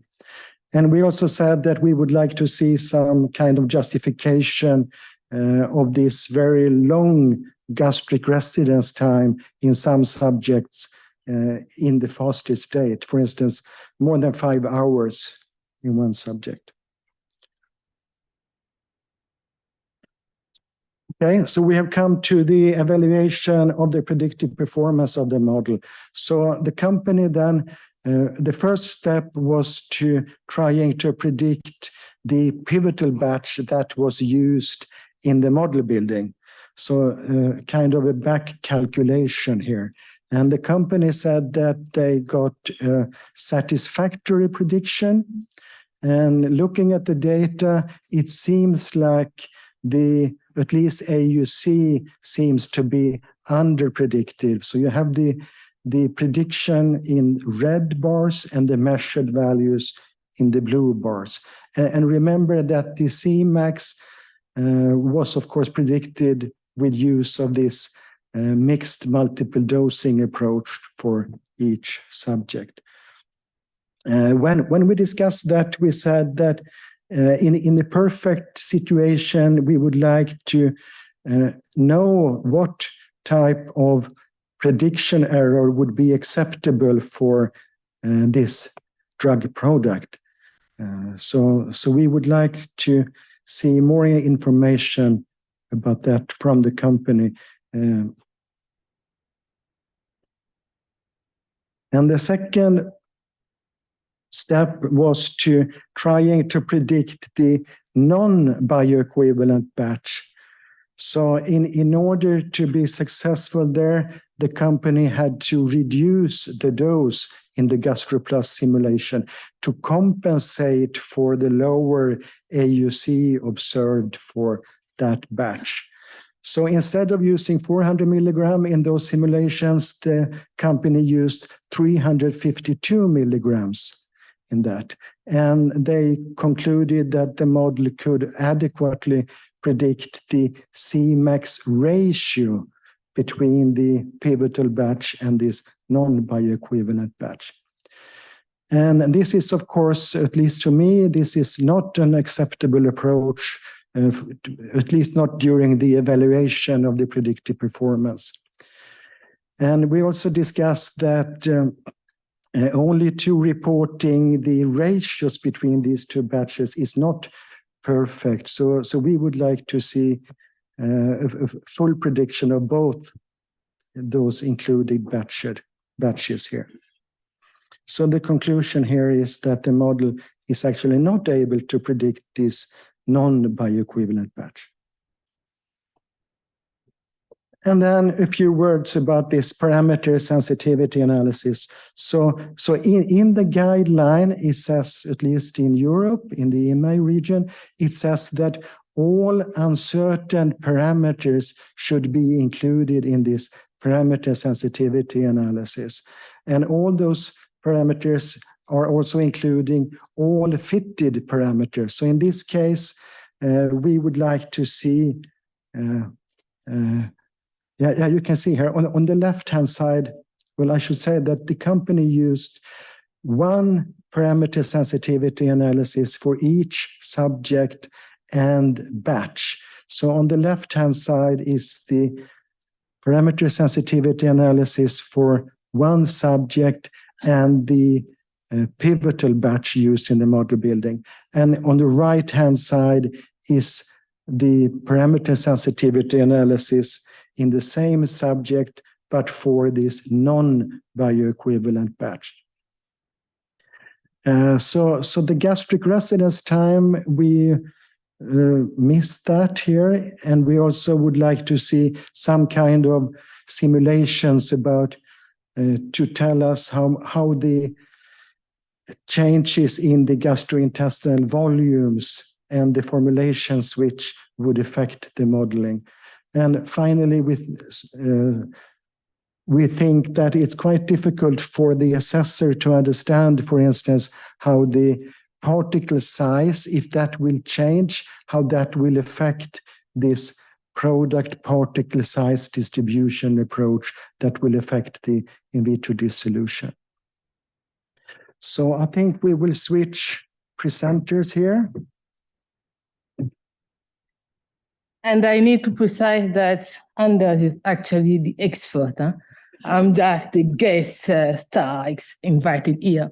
But I was actually in charge of telling you that in addition to all the different critical issues that were already discussed by Anders, we were having some issue with the external validation and also the ability of the model to sort of simulate and predict yet unobserved situation, meaning that we weren't very much convinced on the ability of this model to give good predictive performance on data that were not used for model calibration. So for a completely independent data set. So we were there standing with the conclusion by the company that for them, the PBBM model was actually supportive of the final conclusion that they took, that 80% within 30 minutes would be adequate specification for this particular case. Now, when we have this kind of situation, at least at EMA, but now I can also announce that we will have this approach also supported by the currently being written ICH guideline on model-informed drug development. We would be recommending that when coming for discussion with regulators, we want to have a sort of clear summary of the position the model do have and to which extent the final conclusion that are being taken rely on the modeling. Because despite all the caveats that we have previously discussed, like Anders said at the very beginning, actually, the final decision-making didn't rely on the modeling. At least on EC side, we could accept the specification that the company ended up proposing even without the modeling data at all, because this is what happened a few years ago. So I want to present to you the summary table that we call the credibility assessment matrix. That is actually a sort of summary of the situation, explaining why, even disagreeing with the model, we can agree with the final conclusion. So in this particular case, very simple items. We need the investigational product, the type of model, the scientific question. So here the scientific question was related to dissolution specification and the context of use. The context of use here is important because this is where we would like to see included the aim of the model, the objective of the model, but also the data that are being used to support the final answer to the question. And this is a key item here because based on this item, we already see that the in vitro dissolution data that were available could be standalone, actually, to address the question of interest in this particular case. Model influence, decision consequence, and regulatory impact and model risk in this case were all low because no critical change in dissolution specification relied actually on the model itself as such. So everything was low here. This is why in the end, actually, one would say doesn't matter really. And we wanted just to specify that if we were in another situation where the solution specification would have been changed based on this modeling, and then we would have some sort of claim of not conducting a PK comparability study, then we have another story. But given that here everything was low, actually, in the end, the informed decision did not rely that much on the model. It actually, from the submission at least that we received, relied mostly on the in vitro dissolution data. So the regulatory impact is low. The acceptability criteria, here in the submission, they were not discussed, but again, for low impact application, this is not something we would be very strong on.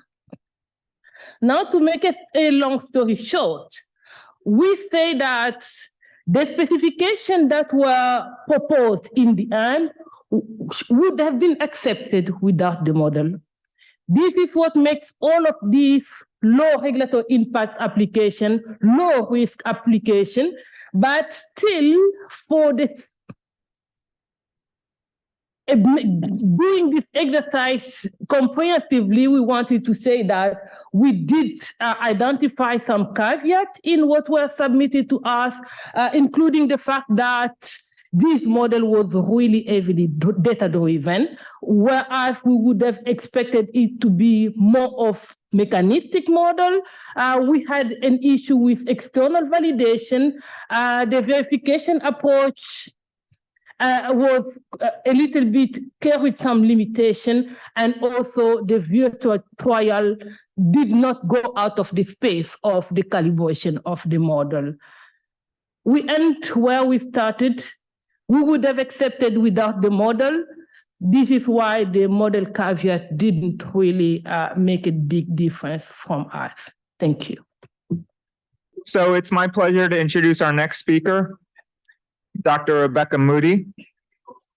Dr. Moody is a biopharmaceutics reviewer at the Food and Drug Administration in the Division of Biopharmaceutics in the Office of New Drug Products. Her responsibilities include reviewing both innovator and generic products, ANDAs, NDAs, and INDs. Currently, she is a scientific lead for the physiologically based biopharmaceutics modeling committee in the division. And without further ado, Becky, the podium's yours.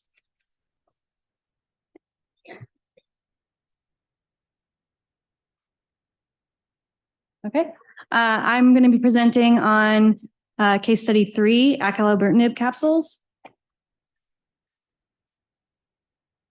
Okay, standard disclaimer, this presentation reflects the views of the presenter and should not be construed to represent FDA's views or policies.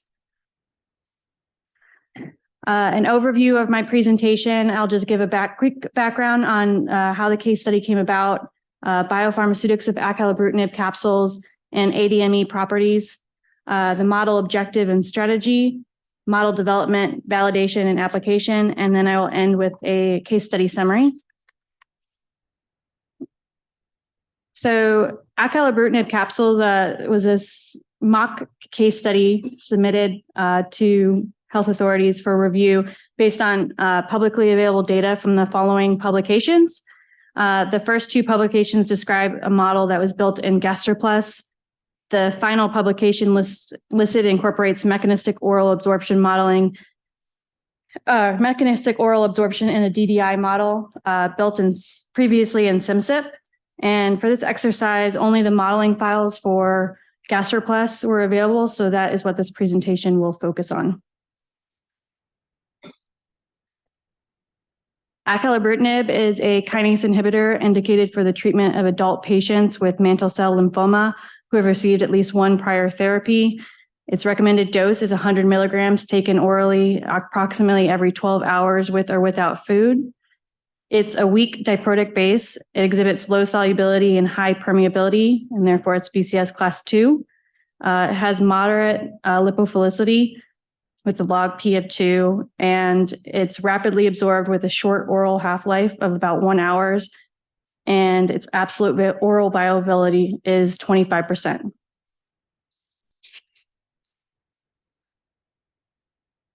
For this mock case study, they wanted to evaluate if differences in multi-pH in vitro dissolution between two drug product batches had an impact on in vivo PK. Specifically, during product development, 2 batches had similar dissolution profiles in low pH media, but had different dissolution in pH 4.5 acetate buffer and FASIF as assessed by the F2 metric. You can see the profiles in the figure right here. I think the F2 for the pH 4.5 was 47, and in FASIF it was 43. So again, the question was, do differences in dissolution at higher pH impact the in vivo behavior of, for simplicity's sake, I'm going to call it batch W and batch L. And considerations were both batches dissolve fast in low pH conditions, but fail F2 at higher pH. And both batches were dosed in the clinic in parallel studies.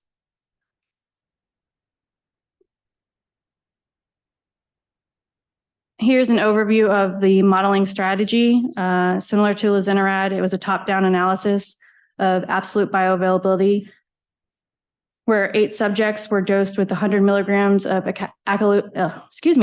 acalabrutinib capsules and an IV microdose at the oral dose Tmax. The total clearance, volume of distribution, and the 3 compartment microconstants were extracted from the IV data. They next built the oral absorption model using PPSD as input for dissolution, and oral PK was fitted for each of the 8 subjects from the absolute bioavailability study. They then identified parameters most influential to acalabrutinib PK. And for model validation, they validated the model's ability to reproduce clinical observations obtained in 16 different clinical scenarios and 5 independent clinical studies. Basically, they just examined the ability of the 8 subject population to provide adequate mean values for Cmax and AUC for different clinical scenarios. And in that model validation step, the PPSD that was used for input was taken from drug product batches used in the respective clinical trial. Finally, after model validation, they used the model to predict if the in vivo performance of the two batches with differing in vitro dissolution profiles had similar in vivo PK profiles.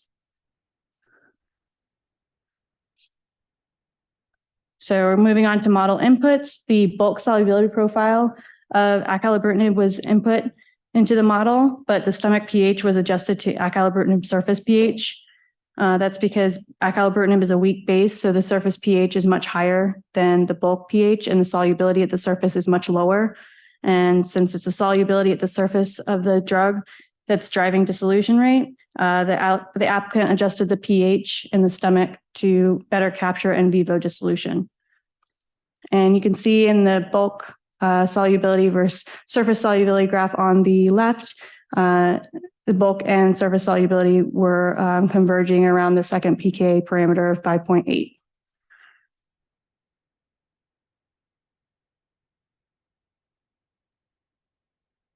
Since it's a weak base, it does have a risk of precipitation. So they tested the propensity for, that is tough to say. Propensity for precipitation investigated in vitro with a rapid pH shift model and an in vivo in dogs. And overall, the study suggested that there was no risk for precipitation upon stomach emptying. So therefore, they used the default value in GastroPlus. And then a favorite of this morning's presentations for dissolution input, they use PPSD. And it's product-specific particle size distribution.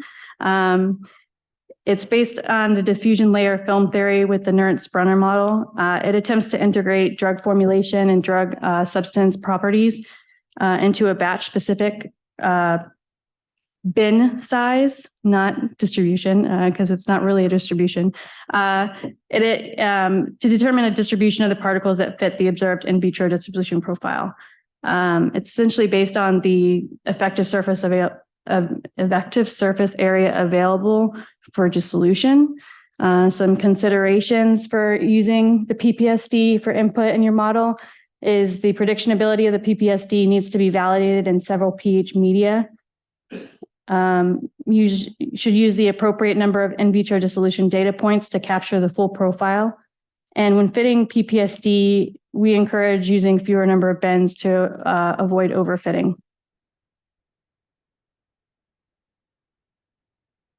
So on this slide, it's the PPSD distribution for the 4 drug products that were used in model development and model validation. The top 2 batches in the table below are the late phase clinical trial batches, and the bottom 2 are early phase clinical batches that were a different formulation. I note on the slide that the PPSD was extracted using different dissolution conditions for the 4 drug product batches. And in this case, it might not impact the overall results, but if you're using it for input into the model, we suggest using the same conditions to extract. In this case, they for parameter sensitivity analysis, they only selected 1 person and they tested as a representative of that 8 subject population. And they, several physiological and drug-related parameters were varied to assess their impact on acalabrutinib PK. In the model, the applicant only assumed differences in CYP3-4A Vmax, which is a surrogate for CYP3-4A expression levels and stomach transit time. But from the PSA, it's obvious that there are several parameters that could impact acalabrutinib PK or exposure. And it's noted that the ranges tested in this subject might not actually be representative of the ranges in a typical population. For example, for the stomach transit time, they only assess the impact of changing from 15 minutes to 30 minutes, whereas in clinic, there could be higher variability, higher change. Moving on to model validation, they assess the ability of the 8 subject population to capture mean values for AUC and Cmax in different clinical populations using different formulations. They modeled acalabrutinib exposure from doses of 2.5 to 400 mg to model acalabrutinib exposure with omeprazole, to model acalabrutinib exposure with administration of orange juice or grapefruit juice. For model validation, the only system parameters that were changed were stomach pH. In the case of omeprazole administration, stomach pH can increase to a range of pH values 4.4 to 6. Or CYP3A4 inhibition, in which a Vmax scalar of 0.3 was added to the Cmax, or excuse me, to the Vmax of and simulate the inhibitory effect of the grapefruit juice. The PPSD input that was used for model validation, as I said before, was based on the drug product batches that were used in that clinical trial.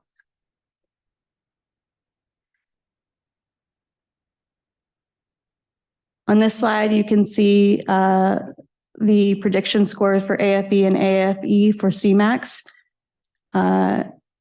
They omitted one study, and for that, they said that there was 4 capsules that were tested, and when they looked at the profiles individually in that study, there was multiple gastric emptying phases that caused impact, which allowed the model over-predict the Cmax. So they omitted that from their analysis on model prediction. For AUC, the model prediction was not as good. As you can see, the AFE and AFE are lower for 0.72 and 1.39 respectively. They had percent prediction error for a few individual studies over 20%, with one over 40%.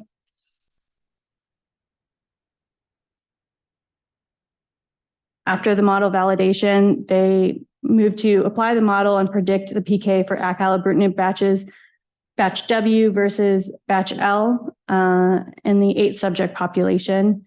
The Cmax and AUC ratios predicted close to 1, and the 90% confidence intervals were very tight and comprised within the BE limits of 0.8 to 1.25. And because of the study design, it was just subject for subject. There was no inter-subject variability included.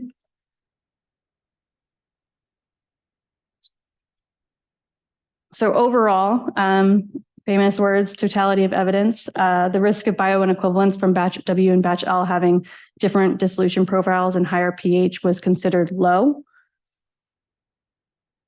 However, the model predictions on the individual level using only 8 subjects, we asked, is the 8-subject data set a suitable representative for the population? Is it able to capture the variability seen in the clinic?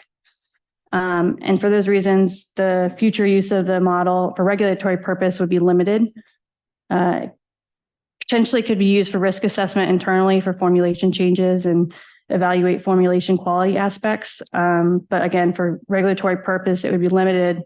And we would first need to address the concerns over overfitting for the dissolution data using the 10 bins and the parameters. More information to support the selected parameters would be needed. For example, the individual fitting of the CYP3A4 Vmax and the choice to keep PEF constant, even though the PEF variability through its interplay with metabolism could have an impact on Cmax and AUC.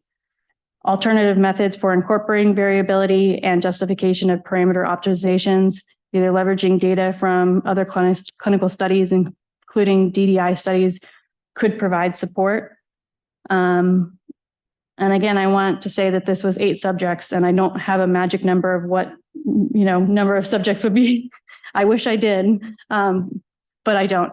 And, model was developed on individual profiles and then is being used to predict average exposure. In this case, the representative population doesn't necessarily capture changes in exposure of the drug, as the prediction error for AUC was 40% in one case and over 25% for 2 other studies. And like I said before, the model validation, model simulations, applications would need to account for both within subject variability and between subject variability. And I just quickly want to say one more thing, that for this case, I said at the very beginning that there were 3 publications that this data was taken from. There were actually 3 models, one that was submitted to FDA previously, the GastroPlus model for publication, and then the SimCip model for publication.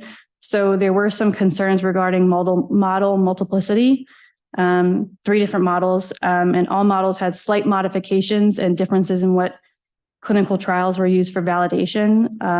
It was difficult to follow what was changed between the models and why. So in the future, we would need more explanation from the applicant. Oh, I didn't. Well, I was not. Oh, going back. And my personal recommendations to get your model approved. Just kidding. The modeling files with the detailed modeling report, you can refer to the 2020 FDA PBBK for biopharmaceutical applications, and information regarding the formulations and the manufacturing process for the batch use in development and validation of the PBBM would be very useful. And finally, a biopharmaceutics risk assessment, what was learned about the formulation during the product development, and understanding the critical bioavailability attributes would be important for us to understand the risk and evaluate the model under that totality of evidence. So, thank you. So for the next presentations, it's my pleasure to welcome Owen Holt. Owen has been a quality assessor at Norwegian Medicines Agency for more than 15 years. So the floor is yours, Owen.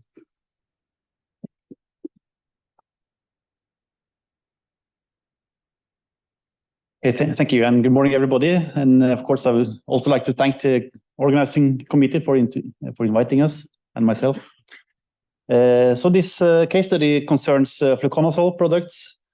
It's a BCS class 1 drug with more than 90% bioavailability and a long plasma half-life. So in many aspects, it's probably a low-risk drug when it comes to bioequivalence discussions. But nevertheless, the case study presented by Pfizer raises many interesting aspects to this discussion, and I hope that my personal views today will stimulate some thoughts and some discussions this week.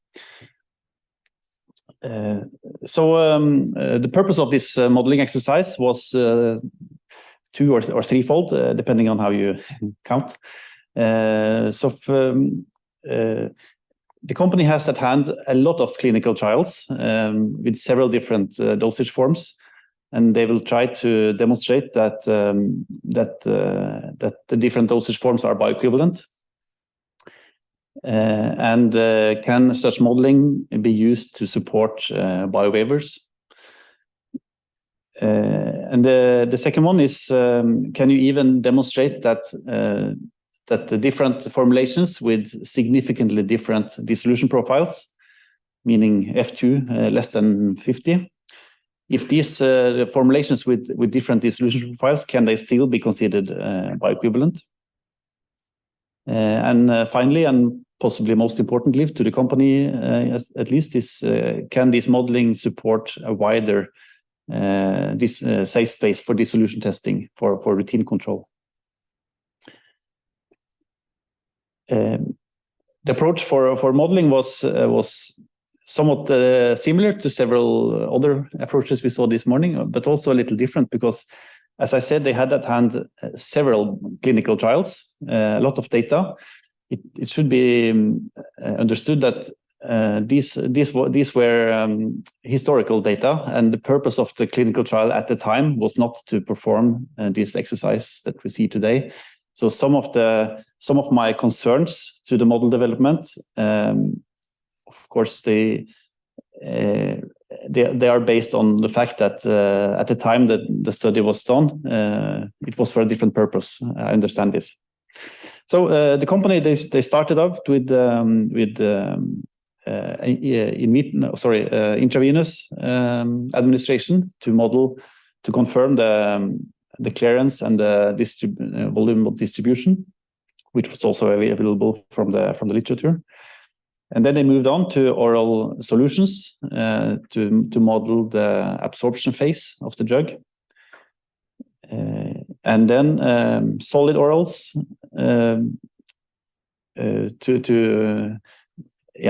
include the aspect of drug dissolution into the model. They had separate data sets for model verification.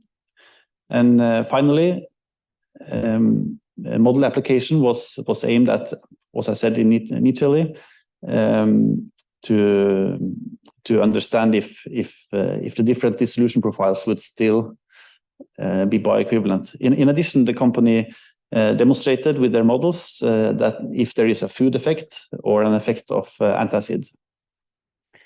On the right of the slide, you will see they also performed virtual bioequivalence studies to sort of confirm that the model could reproduce the results obtained in the real clinical trials that were available historically.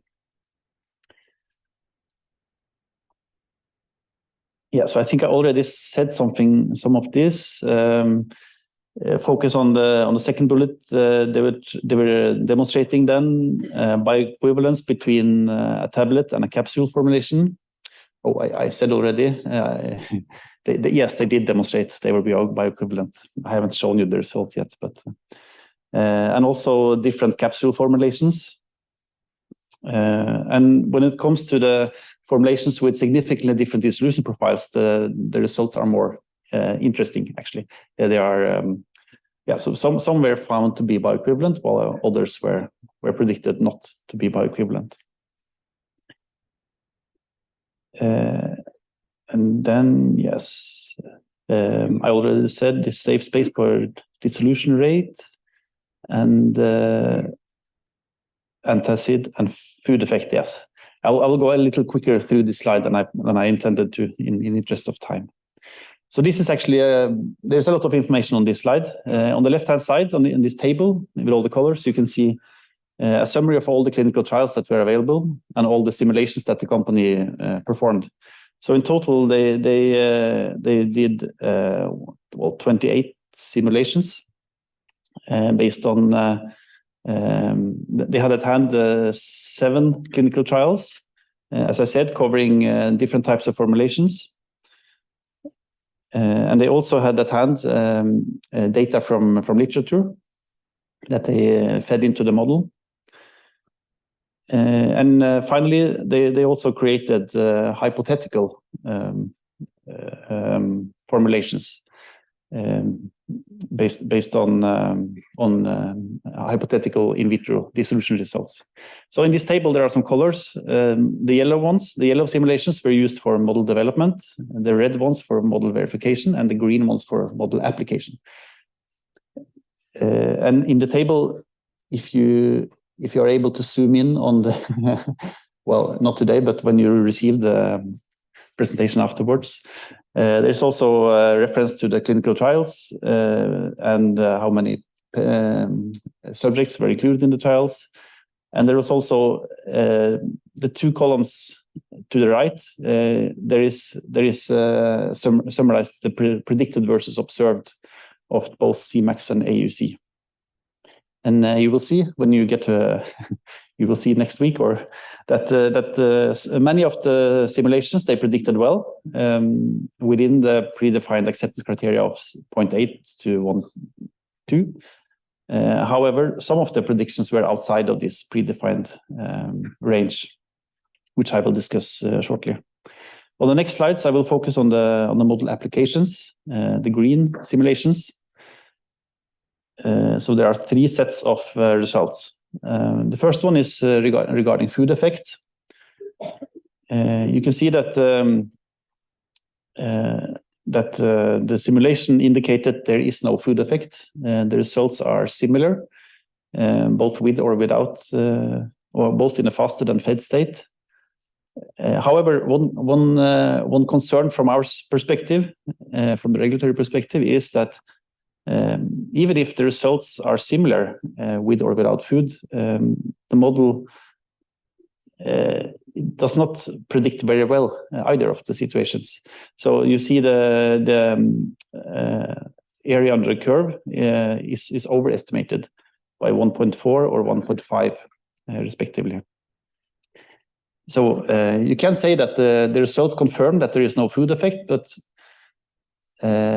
you can discuss if this is substantiated or supported by the modeling, or rather by the, well, in this example we had the clinical trial at hand, so that would be the first set of that would be the most important to make this to agree with this discussion. So decision. Sorry. I will move on to the next slide. Maybe the tongue is better. So then the second set of results is regarding the concomitant administration of proton pump inhibitors. And in this example, you can see that the simulation fits the data much better. So, and again, the model indicates that there is no significant effect of antacid. And in this example, I think it's much easier to agree with everything because and the simulation fits the clinical data well, and it's an easier situation than the previous one, in my opinion. The last set of results is related to this perhaps most interesting part of the discussion, which is the safe space of distribution rates. On the left-hand side, we can see 6 dissolution curves. You should focus on 3 of them. These are the blue one, the A1, and the 2 lower one, the C1 and C2. So the blue one is the results of marketed formulation, whereas the 2 slowest dissolution curves they are from other controlled release products. On the top right, you will see that the simulations predicted very well the results in this case, and these were based on as I said, I didn't say it. These were based on literature study. Yeah. So here we can see that these virtual bioequivalence studies, they indicated that some of these formulations are bioequivalent and some are not. So again, focus on the blue A1 versus the 2 others, the C1, C2. And you can see there that I highlighted the green and the red, that the C2, is it? Yeah, the C2 is the dark curve.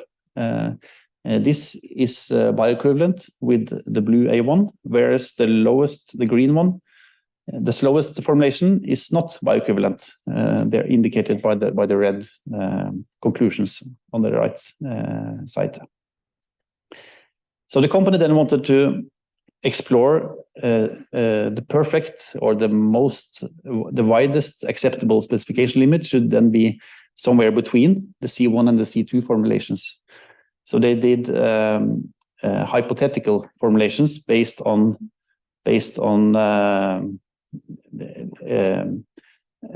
hypothetical dissolution curves.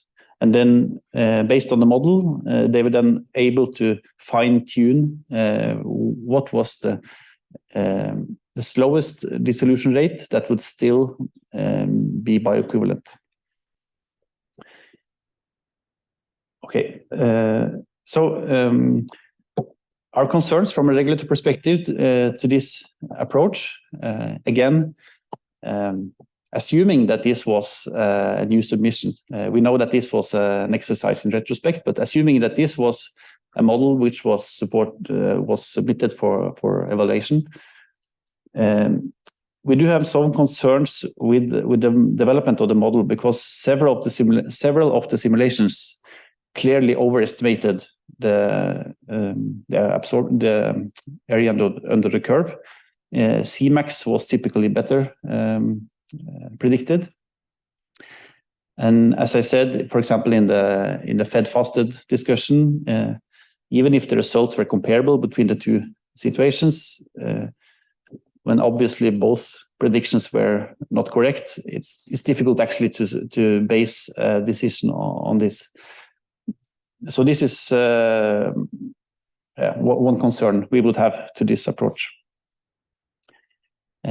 Also, the company, of course, observed this, that the model over-predicted some situations, and apparently no efforts were made to change the model or to improve the model based on this knowledge. Another aspect which I didn't discuss before now is that they used particle size distribution of the drug substance in the modeling, but as I said, many of these data were historical data, and the real particle size distribution was not available really. So the company had to estimate based on a sort of worst case estimation of the particle size distribution. And of course, as this is used as one of the parameters going into the model, and we know that this is not a true data, it's an estimation, then that already makes it a little difficult to trust the model well. And then regarding the virtual bioequivalence trials, we didn't quite understand the purpose of using these for model development. And in particular, we had some questions related to that. Well, it's difficult for you to, based on what I showed you, but the intra-subject variability was much smaller in the virtual bioequivalence data than in the real clinical data. So there is a concern that the beneficial results of the virtual bioequivalence exercise was due to the maybe a favorable input intra-subject variability compared to the real clinical data. I think if this was a real submission, I think we would like to see the actual PK studies that were basis for the model development, to see that we agree with the assumptions that were made from the clinical results that fed into the model.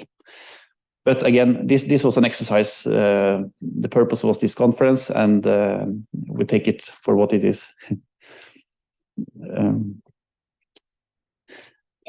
So referring to the objectives of the model exercise, could the company demonstrate actually bioequivalence between these different oral formulations?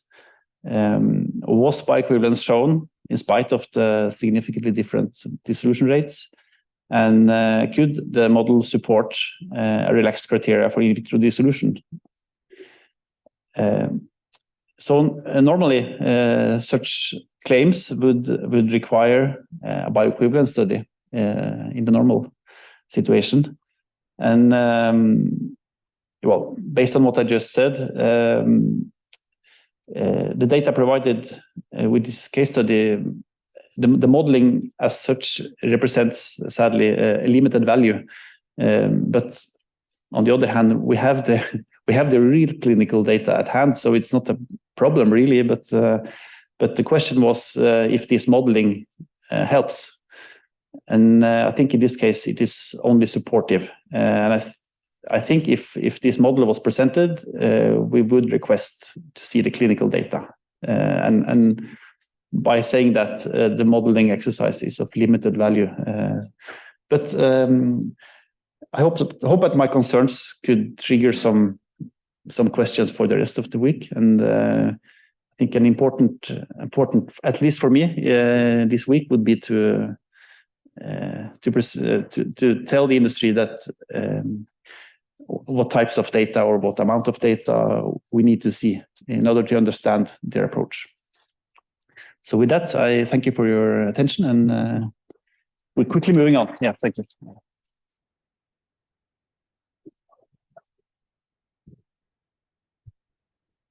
And with that, we're going to start the first morning panel. So if I could ask the panelists to come forward. In addition, we have some regulator colleagues joining the panel as well. Dr. Luisa Borges from Anvisa, Dr. Mary Malamatara from MHRA, and Dr. Shinichi Kijima from PMDA on the panel. Before we begin with any, hot topic type questions, are there any questions from the audience from this morning's presentations that folks want to have addressed?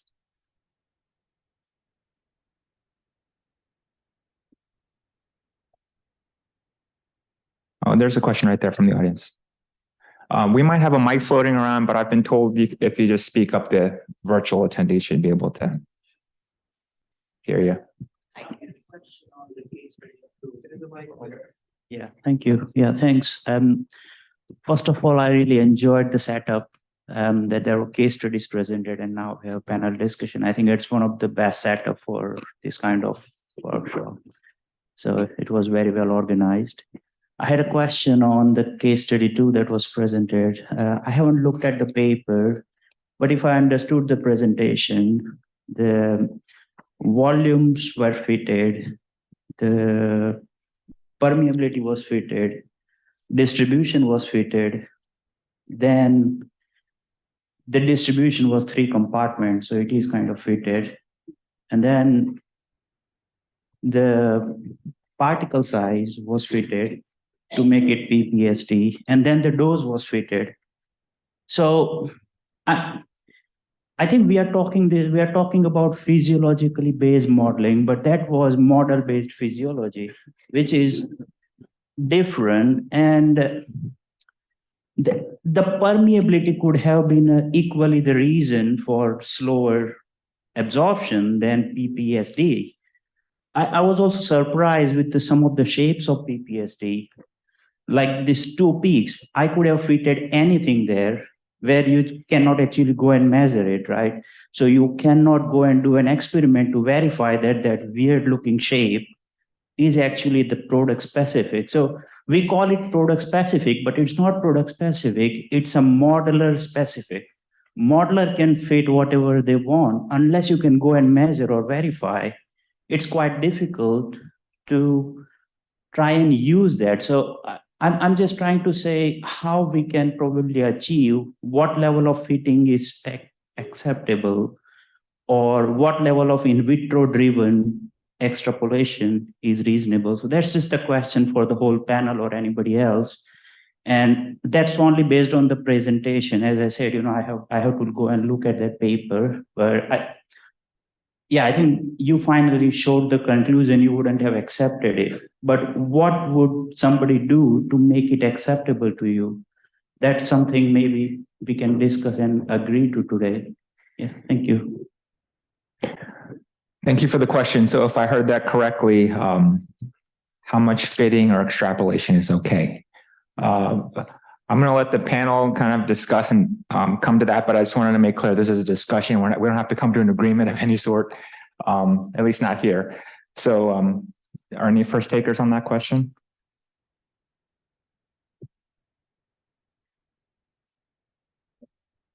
Otherwise, we'll just go down the line. I'll just start picking. Okay. It's already done. Yeah, I'm sorry. I'm from the quality area, so I'm not an expert on the modeling thing. But I think the results of the verification of the model that could indirectly perhaps indicate if all the assumptions made during development, if these were correct or. But no, I don't have a good answer to that question at all. So if I can say, is like that we were, I think, concerned as well that many parameters were fitted. Maybe Anders and Flora are more suitable. No,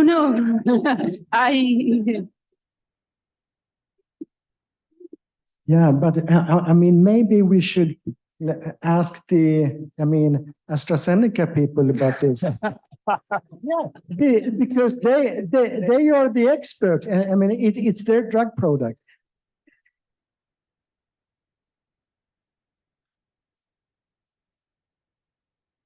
Yeah, so we have. Mr., are you here? Do you want to take it? Okay. All right. Yeah, so maybe Nikunj, you can come to the breakout session B. I don't know if you registered. C, sorry. On the integration of this solution, but to answer your question, there is a verification step, which is happening in vitro. outside of any PBBM or any PK modeling is to check PPSD that you fitted is predictive for in vitro conditions. So that's what you do. So when you say you can't measure it, it's wrong. You measure it, you verify it. And it's better than using the API particle size as an input. And I have several examples to show that. And you can do it as well agnostically in any tool. You can do it in SimSip, you can do it in PKSim probably, you can do it in Excel, you can do it in GastroPlus, in DDD+. So it's a versatile tool, but I disagree with you completely in that it is completely verifiable if you have different dissolution conditions. I think we had a presentation this morning by Jenny as well with the DLM scaler, showing that you can verify it. So you do verify it before introducing it into your model. Yeah. So a comment there. So during my presentation, I mean, that's exactly what I said, that I mean, when we had these discussions among the regulators, we said this approach is acceptable for this purpose because the company had shown acceptable results. I mean, this model could predict the in vitro dissolution for under certain pH values, three different pH values. But then we also said if the purpose would have been to set the API, drug size specification, then we wouldn't have been accepting that. Then we would like to have more data. So.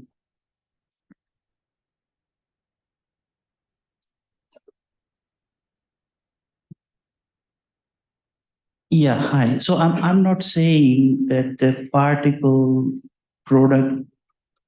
size cannot be fit. I'm saying that could be multiple shapes in that range that could explain in vitro data. So I think that is my concern. So is there an experiment people can go and do to measure what kind of agglomeration is going on? Because the PPSD could equally represent something else, right? Okay.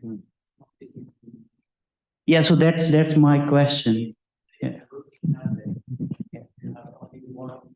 You have a big size. So you do fit particle size distribution to an eroding tablet, but you're going to end up with 5 millimeter size. Yeah. So you can measure your tablet size, or you can have a mechanistic model for erosion. But the PPSD is the surface area of API available for dissolution. If you have a non-wetting API, the size doesn't matter, or it's not going to be correlated to your size. If you have granulated API, your laser will measure the granulate size, not the individual particle size. So yes, you can measure lots of sizes. A bottom line, your QC method for laser diffraction is a quality attribute of your API, which is a starting material. You're adding excipients, you're adding, we had this nice presentation by Jenny again this morning, showing the difference between HPMCAS and another type of spray drying excipient.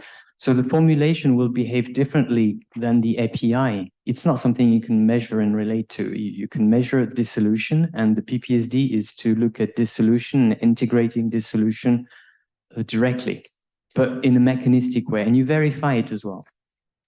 Yeah, so to answer your question, please come to breakout session in the interest of time. Sorry, because we're going to talk about the different shapes and the number of bins, the minimum number of bins to fit a particle size distribution. I think it's important to nail that down in that breakout session. So I think an important aspect which also came is how the agencies review these PBBM models, and depending upon if anyways the totality of data is going to set the specification, how important is the model, and how often this PBBM model, in your experience, helped in making a regulatory decision?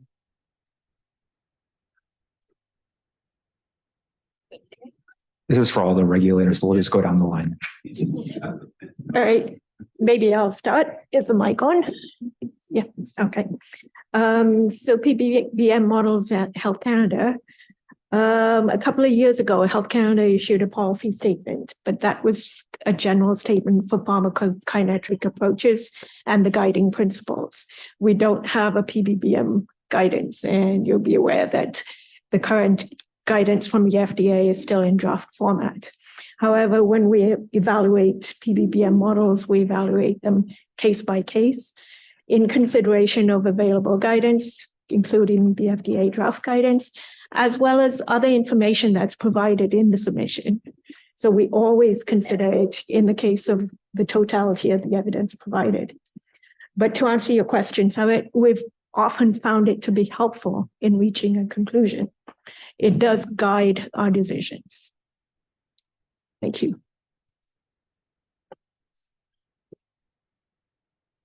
If I can complement, also from a scientific point of view, we evaluate the model considering the strategy of the model development, verification, and application, and have to make sense. And we try to identify how the initial parameters were estimated based on the quality of the in vitro data, and also identify which parameters is the most important for the model based on parameter sensitivity analysis, and deal and balance the uncertainty in the parameter value with its importance for the model. So, and also the data set for verifying the model is very important in case we have models that were fitted or models that were estimated and had a great deal of uncertainty. So we do this in a stepwise manner. So in the end, we can balance it, not mathematically, but somehow the uncertainties in the model parameters and their values with the intended application of the model.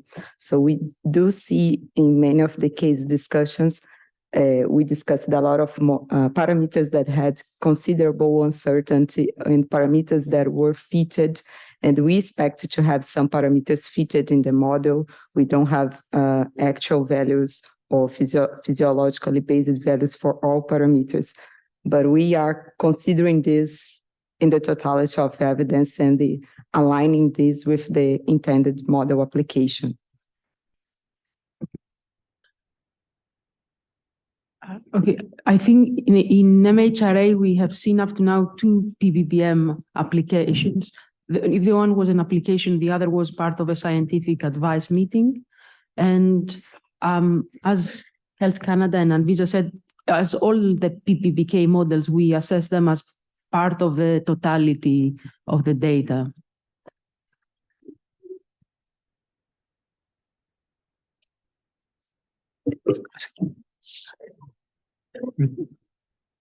PMDA in Japan, it's only a few cases about the PBBM had influenced decision making.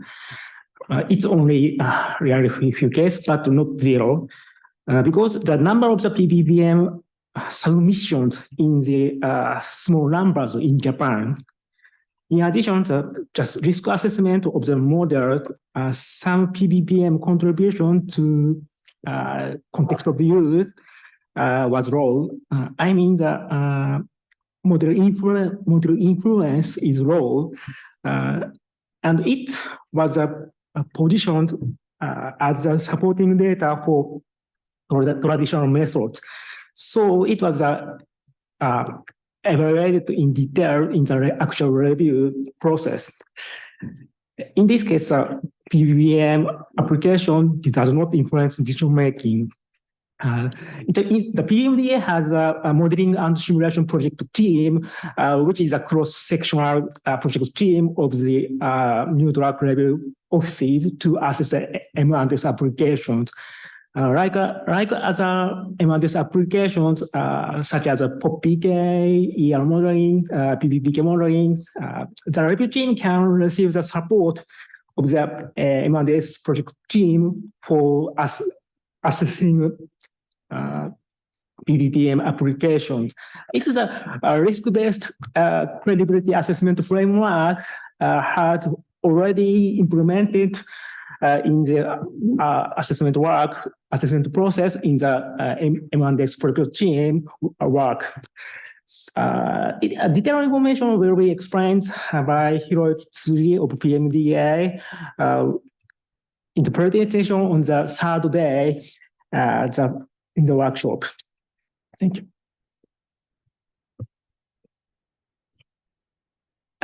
So quickly, I'll just say how we evaluate PBBM. I don't know if we'll ever be able to do standalone, and I guess it depends on what your definition of standalone PBBM is, because it's very interdisciplinary already. And that's how we review it. It's not just BioPharm, it's our discussions with CMC and OCP and understanding the risk and changes in formulation and really trying to understand what the model is saying. And that's what FDA, we like to have the modeling files, because we go through and we try to understand and probe the model ourselves and see if we are also getting the same conclusion. And yeah, again, it's greatest hit, credibility, or total evidence. Sorry. But yeah, that's how it's seen, the totality of evidence. Another question for the panel. Excuse me. I'm sorry. Did we miss? Go ahead. No, there wasn't much more to say from the EMA's side. We have little experience, I would say, less than 5 applications, surely. So my point today was to say that if you intend to submit PBBM as in order to replace a clinical trial, which was normally expected, I would advise you to talk to us before you send the application. Go for a scientific advice procedure. Be careful to flag it as a multidisciplinary topic, so that we will involve the quality team and the PK team and the clinical team, because this is new to us from a regulatory side, and there is a risk that we wouldn't understand what you are showing us if you don't prepare us, so to speak. Thank you. So in addition, an additional question for the panel. Did we miss? Am I missing everybody? No, I'm just saying we have 2 audience. Oh, I'm sorry. I see a question in the back. Yeah, thank you. One more question on the sort of on fitting, and a question to the panel here. How would you see if a fitting exercise is kind of accompanied by a strong scientific rationale for the fitting? Would that be acceptable rather than just do the fitting to sort of get a good prediction?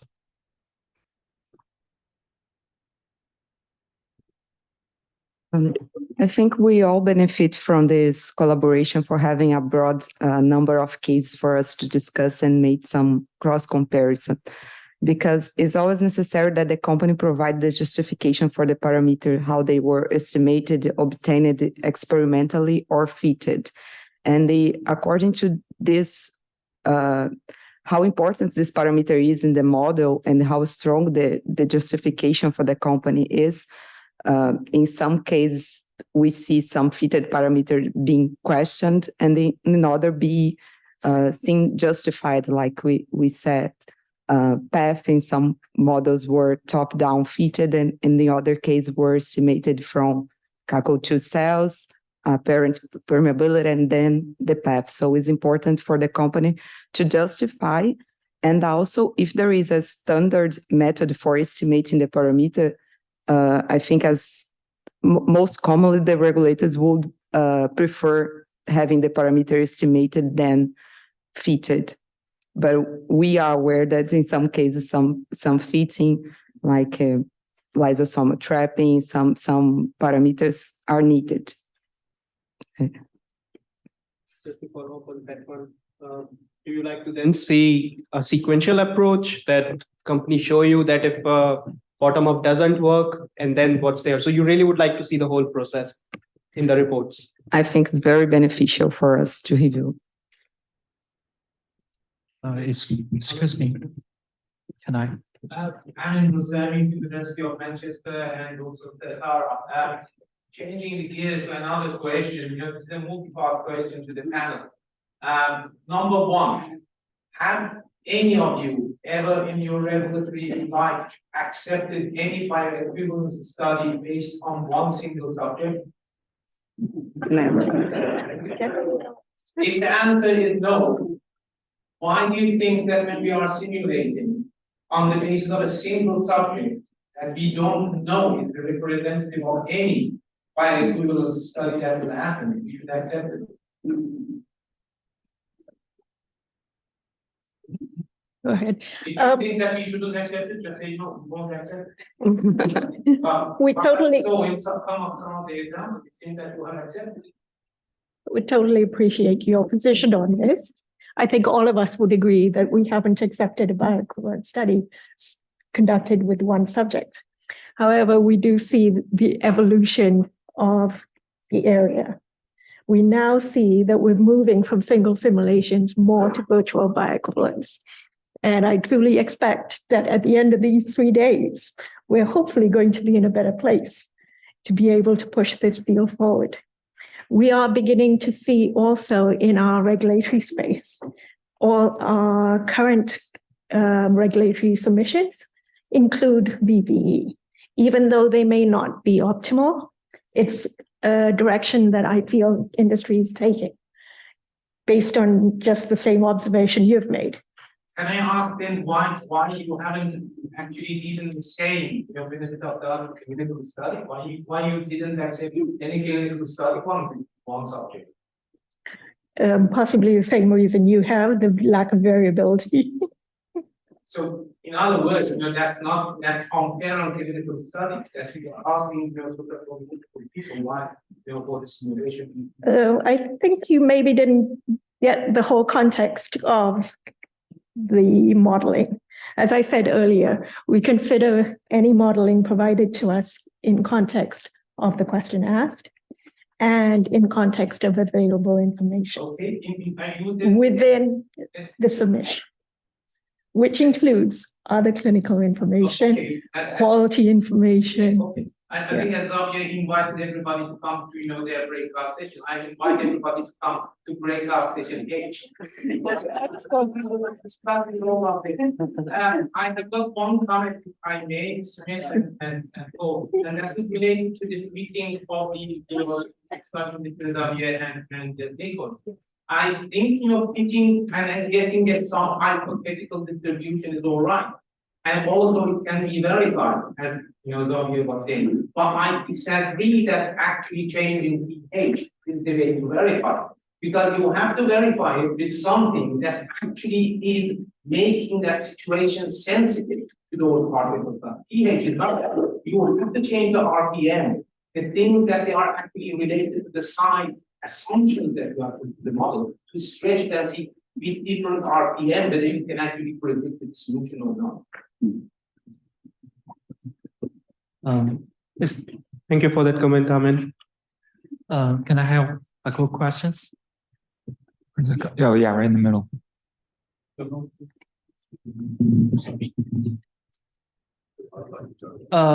Excuse me, can I have a couple questions? Oh, yeah, go ahead, please. Yeah. Yeah, thank you. Thank you for the presentations this morning. I'm Jin from AstraZeneca, actually, before I was with Simulations Plus. A couple questions. Good to see 2 case studies from AstraZeneca and got the feedback from regulatory agencies. One question is, it seems quite several of the you comments on the within subject variability. So I'm curious, what's your expectation or your requirement on the modeling, how we measure the observed within subject variability, maybe also on inter-subject variability. The other one is I see there's a comments from FDA on the multiple models during the submission.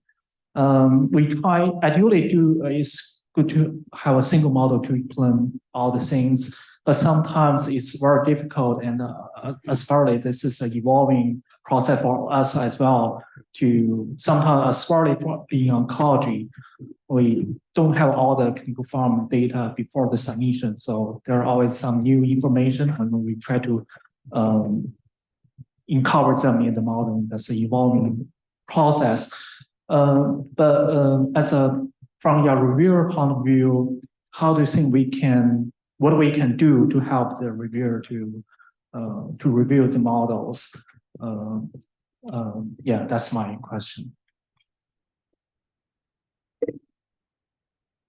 I think it's important for us to see the history. If you're changing the model and what you're changing, like you're learning about your product development and then you're submitting something and we're only getting a small piece, but we don't really understand the whole picture. So I think it's important when you're doing that to history and why these assumptions were made or why these changes were made and what data was available when you first built it and what data became available and why you changed it.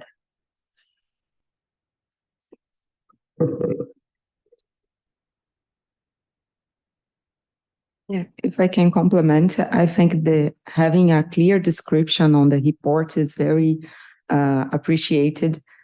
In the case studies, we have seen different formats of presenting data, sometimes linking to the publication. So in the case of some cases were mock submission, but in a case of a real regulatory submission, would be very informative having all the background information and the history about the versions of the model.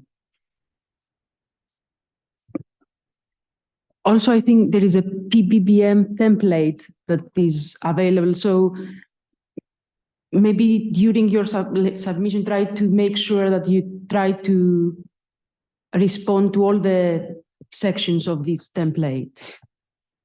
Just for the reference, there is a checklist for regulatory submissions. Forget me if I'm not speaking the right word, but there is one which is along with the agenda on the website. It's just an initial starting point to discuss how we can produce these PBBM templates and in a more consistent manner. Yeah. Thanks to the panel. I think we can squeeze in one more question before we break for lunch. Actually, for my first question, within subject variability, what's your comments? What kind of the criteria you are more willing to accept the model in terms of within subject variability? What's your requirement? And any of you from FDA, EMA, and the regulatory agency, any comments?